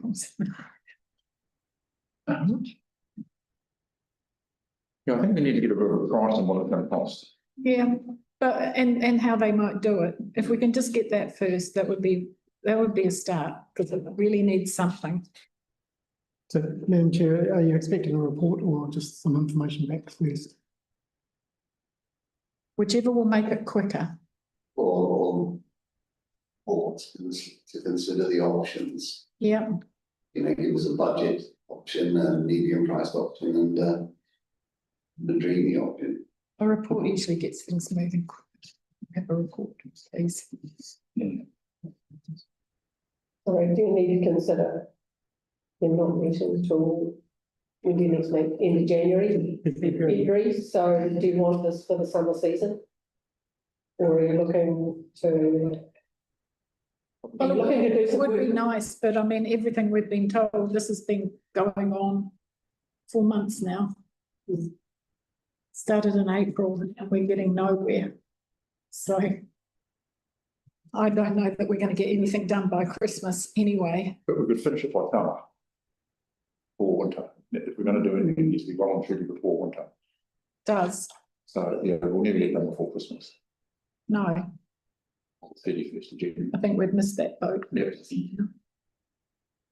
So, Madam Chair, there has been a considerable amount of gravel put in there over the years to try and deal with some issues. But it would seem to me that the people that benefit from this are paying. I know. Yeah, you're right. But that's freedom camping. Yeah. It's odd, isn't it? Because, you know, your initial, well, my initial response is it's great because it gives people who don't necessarily have the funding the opportunity to go in and camp somewhere beautiful on the side of the river. People go down there because they've got quite a lot of money. Yeah, And also they don't come into the village because they might lose their space. They stay there. They don't want to come and spend money here. And bring everything with them. You're right, it's our local ratepayers that are paying for it, but who don't use it. But it's there and it's a disgrace. I know It that. doesn't reflect well on us. So those, I might suggest that those campers that want to preserve the suspension and not get muddy feet, go and pay for a slot at a campground somewhere. Well, there's been no complaints from them at all over it. It's just a disgrace to look at. I would rather not have any freedom camping. If we have to keep it like that because we don't want to pay for them, then Why don't have it. have parking, it's just a day only. I thought there was a requirement that we had. Because it gets policed at night, Yeah. because there's a camera down there. Yeah. But we've got a good camping ground here, haven't we? You're going to stay at home Where? down here. There's a few more. There's a few years playing, yeah. So how much does maintenance really cost? You know, how often does this kind of thing have to be done? Not a lot so far because nothing gets done. We did put in toilets there at our cost, so not the council, but community board cost. Can I just talk from just from a district perspective? I mean, if it's expected to come from a rolling budget, you know, there is a lot of pressure on that budget, you know, to do a whole lot of things on a limited time scale and funding formula. Just to give some context around that, and I have heard from other people that actually they might not like the visual of the potholes, but actually the potholes actually does slow the traffic down as well. So you don't get the hoony behaviour because it's, Yes. you know, so there is a balance to the argument as well. Yeah, that could be quite a good racetrack. Yeah, couldn't it? yeah. So I've heard of other communities that have a sense of satisfaction that the potholes actually do manage some of that behaviour. Just a consideration. And that, Please, everybody go down there and have a look and drive your car down there. Yeah, okay. I mean, I haven't done that. We took a van there. Yeah, we went down there, didn't we? We took a van there. Yeah. But from the road, you don't see that. From the road, you actually see a really nice spot. Yeah. You see a loop road, you see the toilets, you see the camping spot, you see that beautiful river. All I can see is mud. so some communities that embrace freedom camping, allow freedom camping in the middle of the town. There's been huge resistance to having freedom camping in the town in Springs. That's why the reserve was utilised. If you ever look at Kaiapoi, for example, that's I think is it the second biggest caravan association camping ground in the country, right in Kaiapoi. Courtney Place. I think attitudes are changing as well, aren't they, to, you know, providing cheap tourism. I mean, they're they're charging at Aoraki parking, yeah, $25 a day, $5 an hour. I think attitudes are changing. I think there's you know, I'm not saying just a point really to make, whether that's a good thing or a bad thing, I'm not sure. The rest of the world do it. You pay for car parking everywhere. So with freedom camping, do we have to provide X number of parking spots? No. The assumption under the law is that freedom campers can camp anywhere at all unless the area is excluded by the council. So this presumption that, well, they only need 2 spots or whatever. Under the law, unless council restricts it, freedom campers can camp anywhere. So what are our restrictions? That they can't camp in Hanmer Springs except the 2 designated spots out here. And up at Chisholm. To Chisholm and down at the river reserve. Because of course you've got the camping associations park across the road. And they all come across and use the toilet. Oh, yeah, they do. Yep. Yeah, they say it's far nicer in our park than it is in their own. Yep. But they pay, of course. Yep. There's a nice warm fan over there. Because if you removed it, they're still going to go there, aren't they? I mean, you look at some of the kit that goes down there, it's worth a lot of money. I would rather have those in our camping grounds when they come out here for dinner, do things, than down there, where they take all their own alcohol and the food, and we get nothing out of it. Whether or not it would work, but it might bring more in. But that would need a change to the bylaw. Yeah. Freedom camping doesn't have to be free. Yeah. So how would we? How would you monitor that? Not the systems you can use, from honesty boxes to whatever you like, to, but there's no assumption under the law of freedom of camping's free. The freedom refers to the fact that you have freedom to camp, not that you can camp for free. Through the chair, I mean, Scargill's a really good example of that, isn't it? So I don't know whether you know, with the Scargill camping ground by the cricket pavilion, tennis courts, they have availability and they're just an honesty box and they bring in a lot of cash and that's pretty jolly remote. Yeah. And it's, I don't know, can you remember it being vandalised or the box being removed? It is. You know, it's generally. You can do it with a QR code now, Yeah. anyway, just get up a QR code and people pay some. So, yeah. Doesn't hurt to pop up, but. But no, it might bring some money and could fix the car, rather than getting nothing at the moment. Not for someone to choose whether they're going to pay price there or pay Yeah, that's the same. price in town. That's still further down the track. We need to tidy it up. It's horrible. So if we can have some options back, that would be good for a start. Please. But then would we be prepared to spend 30, 40 million pounds for freedom campers who don't contribute? I'm not looking for a gold-plated outcome here. I'm looking for something to tidy it up.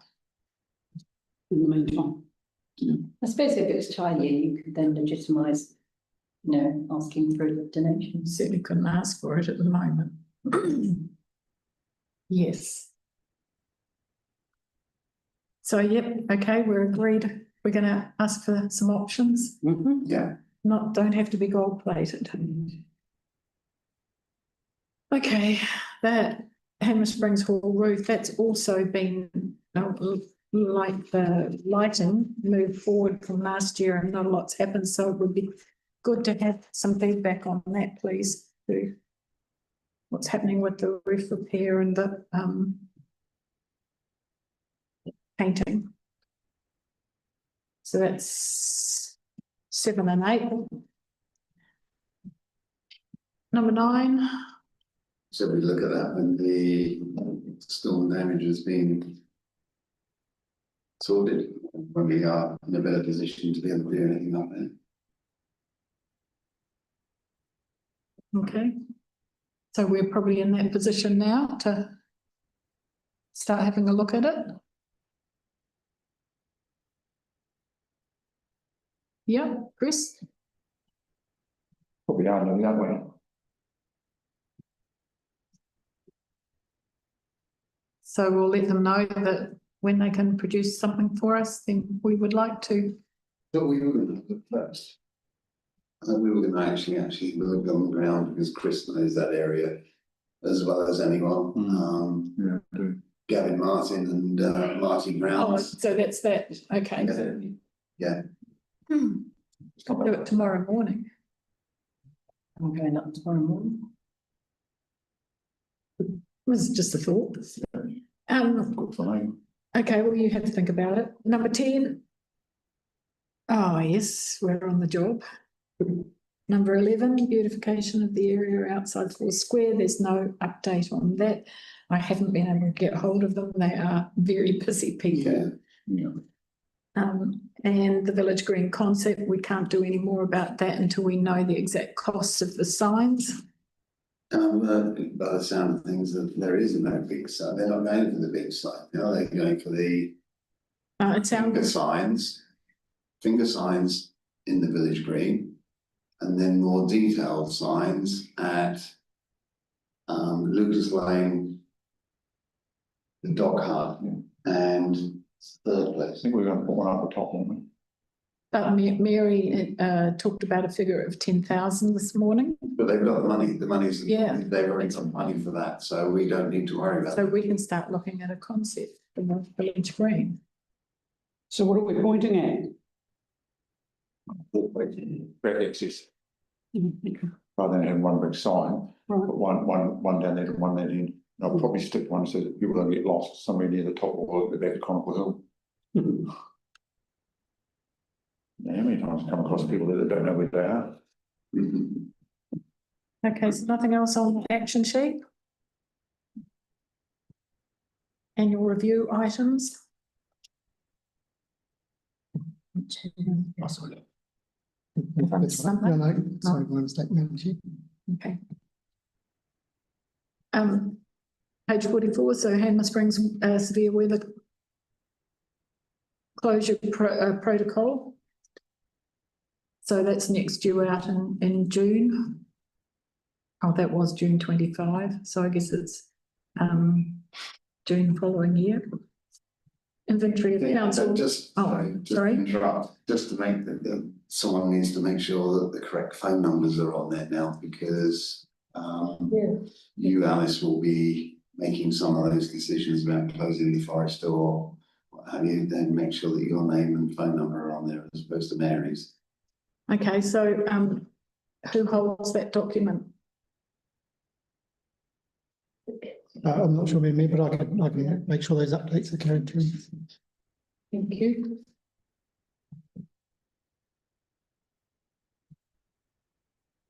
Inventory of council buildings, that's been there since 2021.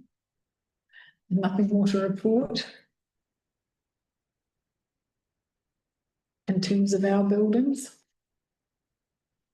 Hanmer Springs snow plan, so that's going to come out in May next year, still next year.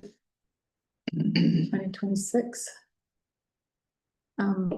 Fitness equipment maintenance update. The last time that was mentioned was 2024. So has there been any further review? Is there any need for that to stay there, or has all that equipment gone? Or? It hasn't gone, it's still there, and I think the equipment's removed when it fails. I think just leave it as is until it's all gone. Okay.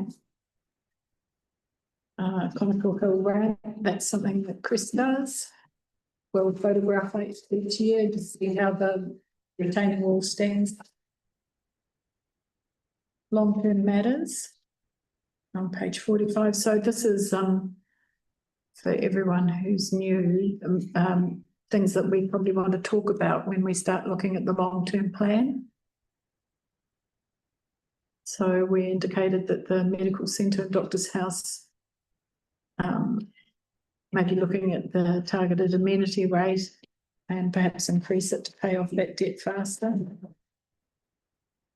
The pavilion upgrade is just an ongoing thing and nothing is happening because we're not really sure what's going to happen there, whether we're moving to an alternate domain. And perhaps if that's such a long way away, perhaps we need to start looking at a new pavilion anyway. Don't know. So that's just in the wings. State Highway 7A turn-off entrance. That's with the council officer at the moment. There's been no further plan on that. Village Green future plan. So that's sort of tied up with the money that's left over from the village hub, which we may be able to use in terms of some planning for that area. Village hub. Oh, yes. I think that I mean, I'll need clarification on this, but we've allowed something in the region of 60,000 for the signage that was going to go there. If a much simpler form of signage is going to go there, do we get that money back from the Track Network Group? Or are they able to use it themselves for further signage? Appropriate. Has that money been paid over to them? I wasn't aware that it had. Oh, maybe it has. Maybe they're just sitting there. I thought it was, but Yeah, but either way, we need to ensure that unspent funds come back to us. yep. Yes. Just a reminder to ourselves, really. I can follow it up, Madam Chair. Yeah, just make sure it hasn't been paid out, but I didn't think it had. No, I'm why we would have. Village lighting proposal. Okay, so this was something that Mary was probably more involved with than anyone else. Is there anyone else who sort of has any thoughts on that? There was quite a lot of support for lighting up on the very ends and lighting up the memorial. But I think that the impetus for that seems to have waned.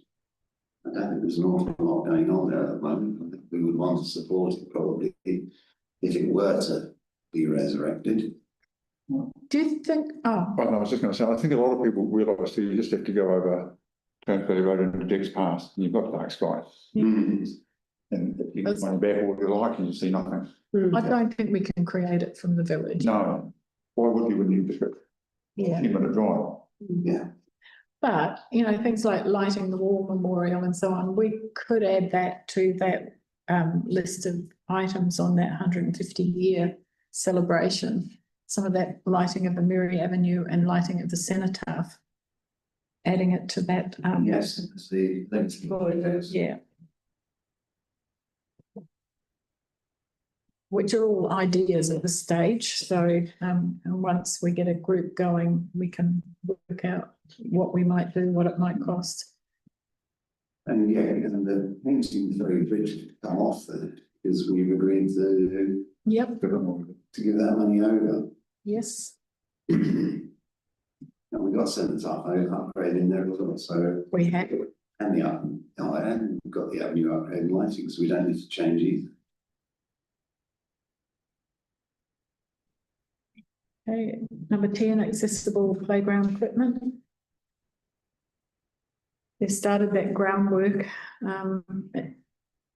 I did notice that there was some chip path laid out there, but nothing else has happened since that I'm aware of, unless it's happened in the last few days.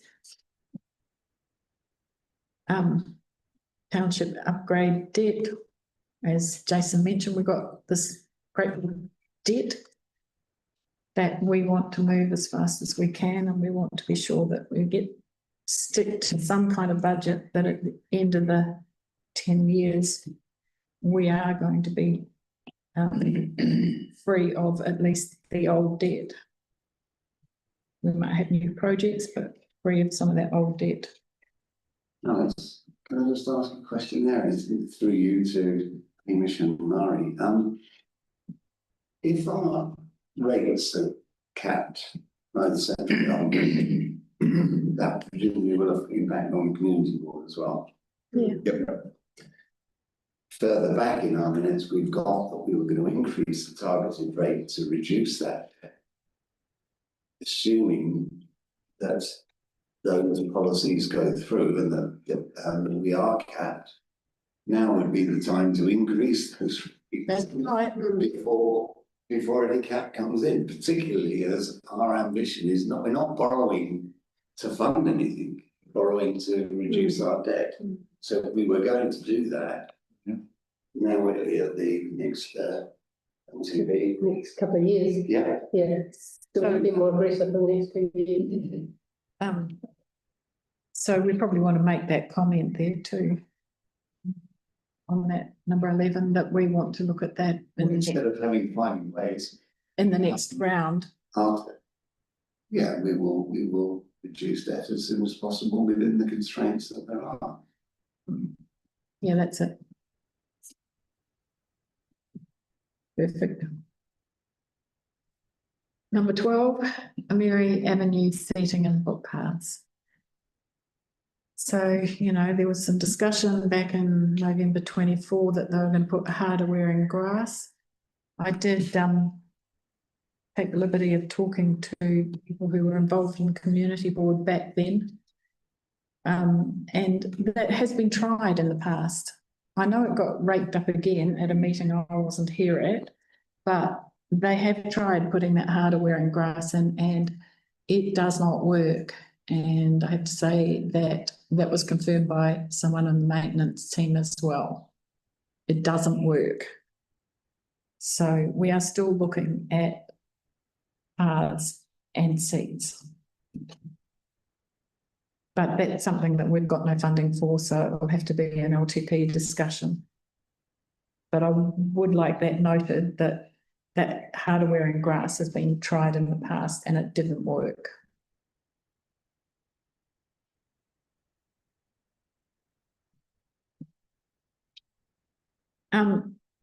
And I also thought for the LTP list here that we should have information about the 150-year fund. And could we have a dedicated fund? Where could we actually start saving up money through our amenity rate? Would that be a possibility? Yes, anything possible. Yeah. It just means that, sorry. Put a rate in place. Yeah. Through the LPP process. But For that. something that's saved up and not asked for it yet. But maybe I could suggest this, that sometimes there's money available externally to help with the sort of event to match some funding, but it won't come to council because often council not fund for that sort of thing. So if we set up an incorporated society or something of that nature for the anniversary, then you would have a better chance of attracting external funding to go with the funding that you set up. Yep, good idea. But it's another layer of bureaucracy that you have to deal with. Well, it sounds like you don't really have much choice if you want to get that funding, so. Okay, any other questions? There might be an existing trust within this community that you could leverage on, Yep. you know, to actually source those fundings through, Yes, true. you know, the health centre maybe, or, you know, because you're not going to be competing with the same funding avenue with the medical centre, but the trust would have the capability of doing that. It'd be worthy of conversation. Yeah, Every business association is an incorporated society. Sure. Because you know, the business association might be the Well, yes, because we have to have a special meeting just recently to change the constitution, local regulations that are coming through. So you know, they could be, you can say, we've got this much money to put into this, but business association, you need to go and find money from whomever to put against it. yep. Any of those ideas be added to the list so we can work through? Anything else on LTP matters? Anything else we need money for and consider in that long-term plan? Nope. Okay, so is council update there? Was there anything on that? So that's page 49 and 50. 51, 52. Anything that anybody wanted to comment on? And Mari, did you want to comment on any of the things there? No, fine. I might like to say something as well, but really the last couple of meetings, or the meetings that have been here, we've been going through this processes that you have, just, you know, setting some foundations, getting some people in the right committees, you know, so sort of framing ourselves up for the next 3 years as well, not unlike yourselves, but there is some significant business there, probably from this community's perspective, the Hanmer Springs Forest Hemp Trust.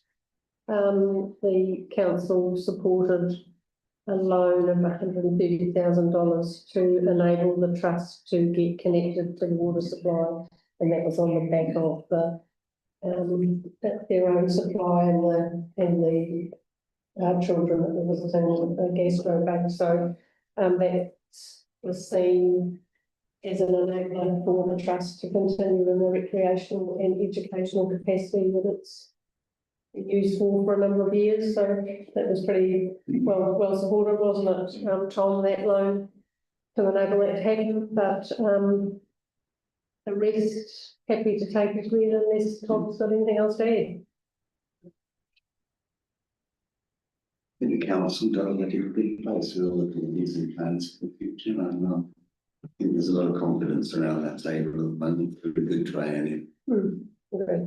Thank you, Tom. Certainly feels much more positive than 3 years ago. Oh, don't remember that, Dawn. Oh, voice and fun, voice and fun. Good word, yeah. We are fortunate, yeah, thank you. Right. Next is just the urgent general business. So Christmas parade. Yeah, I was quite surprised and at the end of the Christmas parade was Ray Owen had already mentioned it briefly, and then Fletch was quite abrupt really when he came in and said, "It's all yours next year." Absolutely, Christmas parade's all yours. And I said, "Well," because I'd already had a hint of it from Ray Owen earlier on. If you're going to give something away, the recipient has to be prepared to receive it. And I don't think that, I said that I didn't think. No, it's not. Yes. I said I I didn't know they were going to do that. Yeah, they should have come and told We me. noticed. Yeah, I think the community board was the right vehicle for organising the Christmas parade, is what I'm saying. And I didn't think that we were necessarily the right group of people to organise Christmas parade. I think it genuinely, and again, I'm the voice of one, I think it needs younger people and more energetic people, well, not more energetic, but you know what I mean, people with children who know what children need. I think we would be the wrong people to take. I think that for the business association to just say they're going to drop it, having run it for years and years and years, I think is a bit poor from their point of view. But we would sit down with the business association and talk about the future and to see how it goes. But I think that the business association, with us, but also with the community, should be looking at next year's, and that's going to be started pretty soon. As soon as we get over the Christmas holiday period, Next year. we've got to start planning then. But I don't think it's our core business. I would have thought it's with the business association, particularly as most of the clothes for businesses. The businesses benefited from all those people being out and about on that day. So I think that we should perhaps sit down with them. Hopefully you'll go to the business association meeting on Wednesday and I'll try and get there as well. Yeah, I think we should try. I will try my best to get there in time. Too, and that given that Fletch yelled us down the road that we were taking it over here. Where did they get that idea from? Yeah. Because what was said to me was, well, it should be yours, your community, you know, because we're a community board. I think, you know, you're the community and this is all about community. And I said, it's a business association and they are business floats. And yes, they are doing it for the community and for themselves. And we provide some money. Oh, but that's all you provide. I said, well, it's obviously important because you asked for it. So that was about how the conversation went. But yeah, and then I did suggest that perhaps we did get together and talk about how we might help them more with it, but not take it over. I don't believe it's our responsibility at all. Unless, of course, there is someone who would like to run it. I'll just hide under the table. Organisationally, I mean, superficially at least, it looks well organised. Yeah. I don't understand why people don't want to be involved in planning a bit. I'm not quite sure what they want, because they're doing a good job, really, essentially. I think. Well, I think they were posting this morning and they put that questionnaire out, but I'm not sure if that's still out. Just asking people's opinion about it. But the other thing is that they say, oh, we can never get enough volunteers, but do they even advertise? I've never seen an advert for who wants to help with the yeah, and say, because I'm sure there's a lot of people who would help. I tried to pass it to the men shed, but I think that could be even worse enough. I don't know, Rayon said that she's going to write out a list of what she had to go through to get it all organised, who and how and when she spoke to people.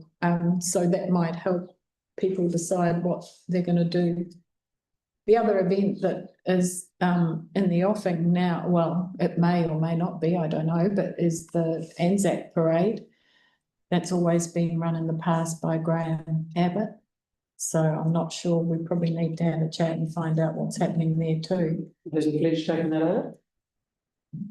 Fletcher's on the technically move. moved. It's on the move. His house is gone. So, yeah. So probably worth finding out what's happening with But I agree, it's not a community board No, job. no, but they are good for us, for our community. Oh, yes, absolutely. Mm. It's about supporting it, but Yeah. not organised, not being the organising committee, it's just ludicrous. Yeah. So that's decided. Thank you. Well, sorry, the only question here about is, as you say, the Anzac, right? Has that been anything mentioned at the Soldiers Block? The trust. Trusts, or anything? No. Because there's Fletch and Graham Abbott, who have both been the organisers of it for a few years. And that one is coming up. Yeah, it's not Sooner. Is that all right? Or if I may, I mean, the trust, the Queen Mary charitable trust, it's a long title, I can't remember, it's probably not quite brief. Its mandate probably isn't to, No. you know, to consider, you know, so I think it's probably sitting outside of the mandate of that trust as it sits at the moment. Yeah. Really, but you are correct. You know, Mark, Ingles, Leach, Graham, Abbott are trustees, but that, you know, our constitution is set up to, you know, rotate those as their term of office does expire as well. So, you know, nothing is forever as far as we have to run by that. By our constitution, and trust agreement. So, thank you. Okay, so we could follow up on Follow up. Anzac Parade and on the Christmas parade with the Business Association Wednesday and come back with something, hopefully. No more on that? Okay. Andy Ogwell sent an email to me, and I must admit he sent this to me some time ago, and then I was sick at the meeting. I was going to do it and I forgot about it. So I have, he had several things that he had concerns about at the pavilion. And one of them was to do with the ovens. So I have sent that directly on to Gail. She wasn't aware of that. And so she will deal with that. Then the other was to do with the changing, it's to do with the area that used to be used as the gym. It still has a flooding problem. But the rugby club have asked, there used to be a changing room, and they've asked, can they put it back as a changing room? They don't need to do it right away and don't have the funds for it, because they did have that 100,000 mainland trust funding which they've just spent on the pavilion. But the changing room they'd like to reinstate at some stage using those rooms where the gym was. So if the board's okay with that, I can let Andy know. Do you have any thoughts there? What about the flooding? Well, he seemed to think that they can work around that because it's a changing room as opposed to like having carpets and whatever. It's not there all the time. It's there sometimes when there's excess rain, extra rain. So, It's just going to be what it was. yeah, so there's no problem to reinstate that. And then the other question that he had is because they changed the showers over to gas calefons, the council has not picked up, or the community board has not picked up the cost of it. And we always used to pay for the power for the showers. it's actually cheaper to run the gas caliphants. And can we still continue to pay that when the bills come?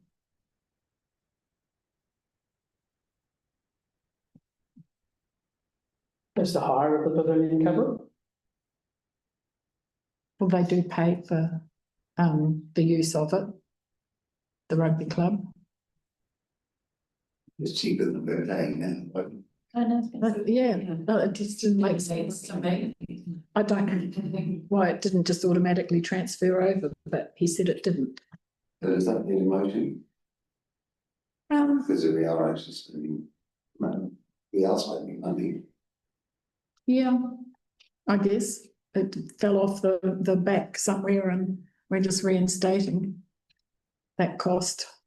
Well, it must be in their budget that Jason gave us too, because the power was on for the men, wasn't it? Yeah, the power is, but the gas is not at No. this stage, but yeah, it does, that's what he's asking. But it has reduced the power. So,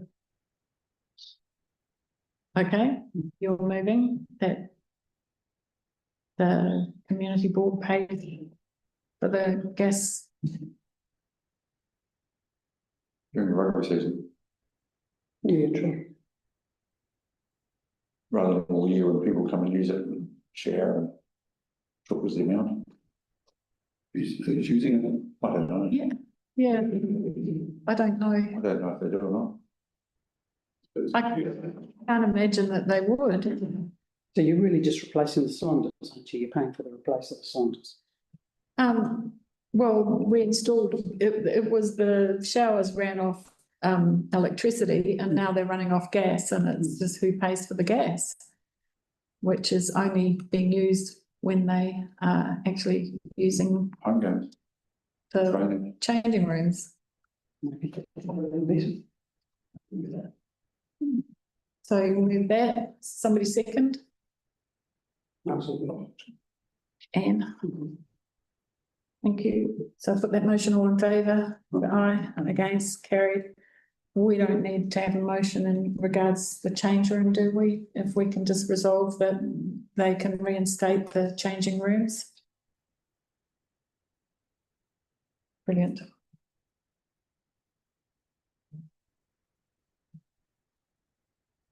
And the library notice board. Yeah, it came down and installed and it obviously hasn't been replaced, and there was an awful lot of community information available on that, and several groups saying, just people don't know where to go to get the information now, if they don't get, if they're not on social media or whatever. So yeah, is there any possibility of getting some money for a replacement? It came from the business association. Oh, did it? Council. Oh, okay. Because somebody asked me when I was working, and so I went through to them, and they came back and said, well, we know nothing about it, but it was supplied by the business association and no one knows where it is.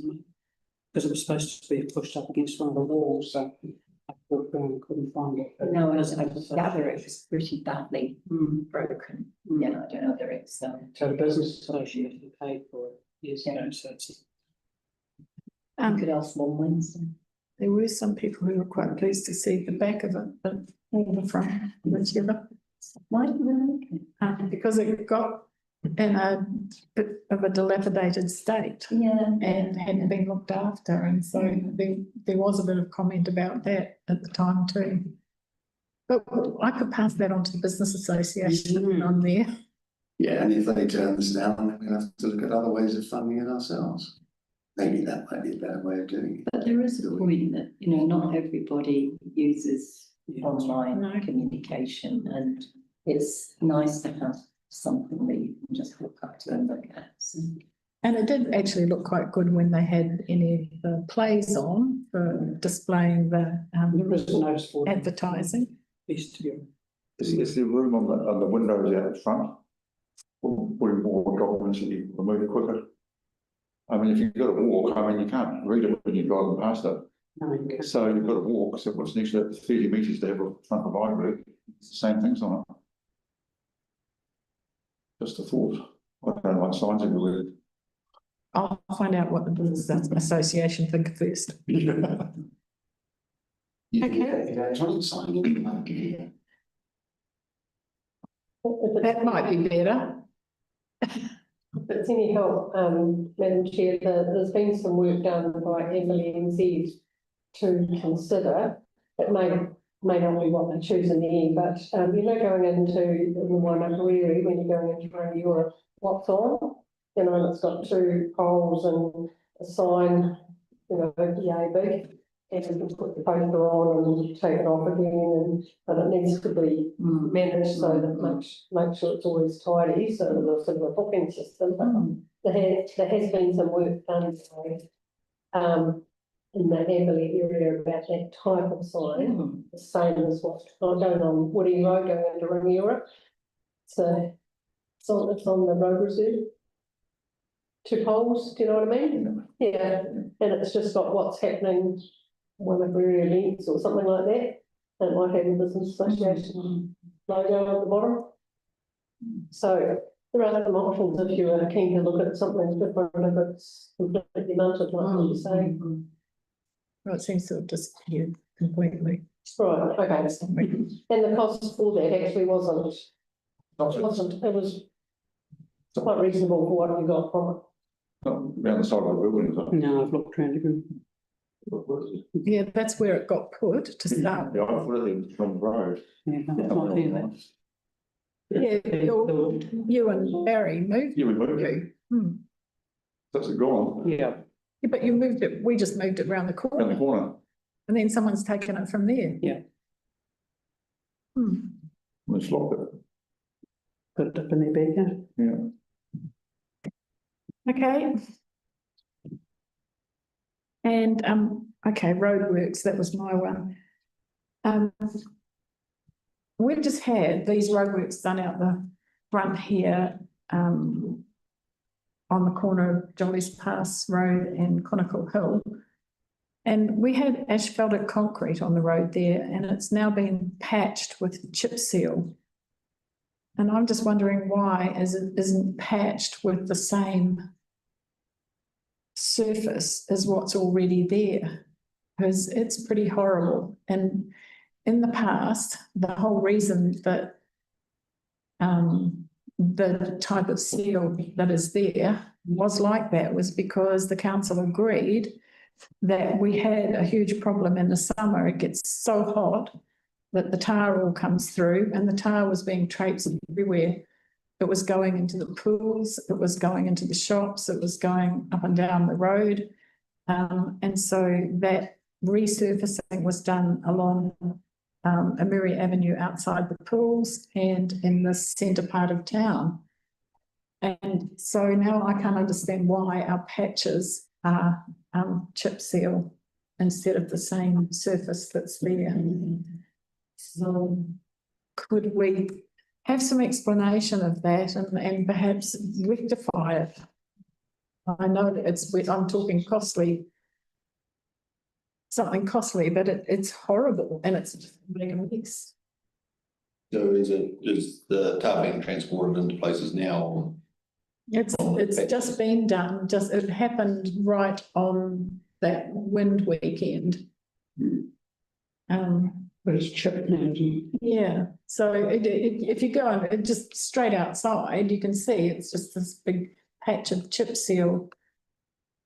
And it's, I mean, we spent a lot of money trying to make the centre of the town nice to be in and not make a mess everywhere. And then it gets patched like that. And I find that really disappointing. So I think it's not the patch so much. My fear would be that when you get the extreme hot days, it's going to break up and people will be walking tar around, particularly the number of people who walk around here in their togs and towels, up and down the streets and everything, togs and towels and barefoot. It would be a danger. well, I've got no objection with a patch. I don't mean, No. even if they did it in the same surface, it would still be a patch. Yeah. But I mean, a patch of chip seal Yeah. with the tar is a problem. So we no longer use tar for chip seal, we use emulsion which is a different substrate. I've been using emulsion for about 4 years now, so you used to see them spraying hot tar on the road and spraying it on hot. They use cold emulsion now, which is a different substrate. So that's why I was asking whether you were noticing a problem with people traipsing stuff into. Not yet, no. I'm waiting for the heat of summer. No, so you can see what happens then. Is it possible to, when we do have a patch needing doing, that we can have the same surface that we've had in the past so that we don't look all patched up? I mean, it's not a nice look. I would ask you to have a look when you go out. Okay, so initially you said the issue was tar being traipsed into this. I was trying to answer that question. Yeah. So it's a visual amenity issue. The tar is an issue if it happens, but if you can guarantee it doesn't, then that's Just explain. that's no longer an issue, but it is also an amenity issue. I mean, I did explain that too. We've spent a lot of money putting those surface of road in the centre of the village, and then we find it's patched for something that doesn't match. Yep. Understand the visual amenity issue. So where could we take this from there? Not on talk to the writing rooms. I did try phoning, but haven't heard back.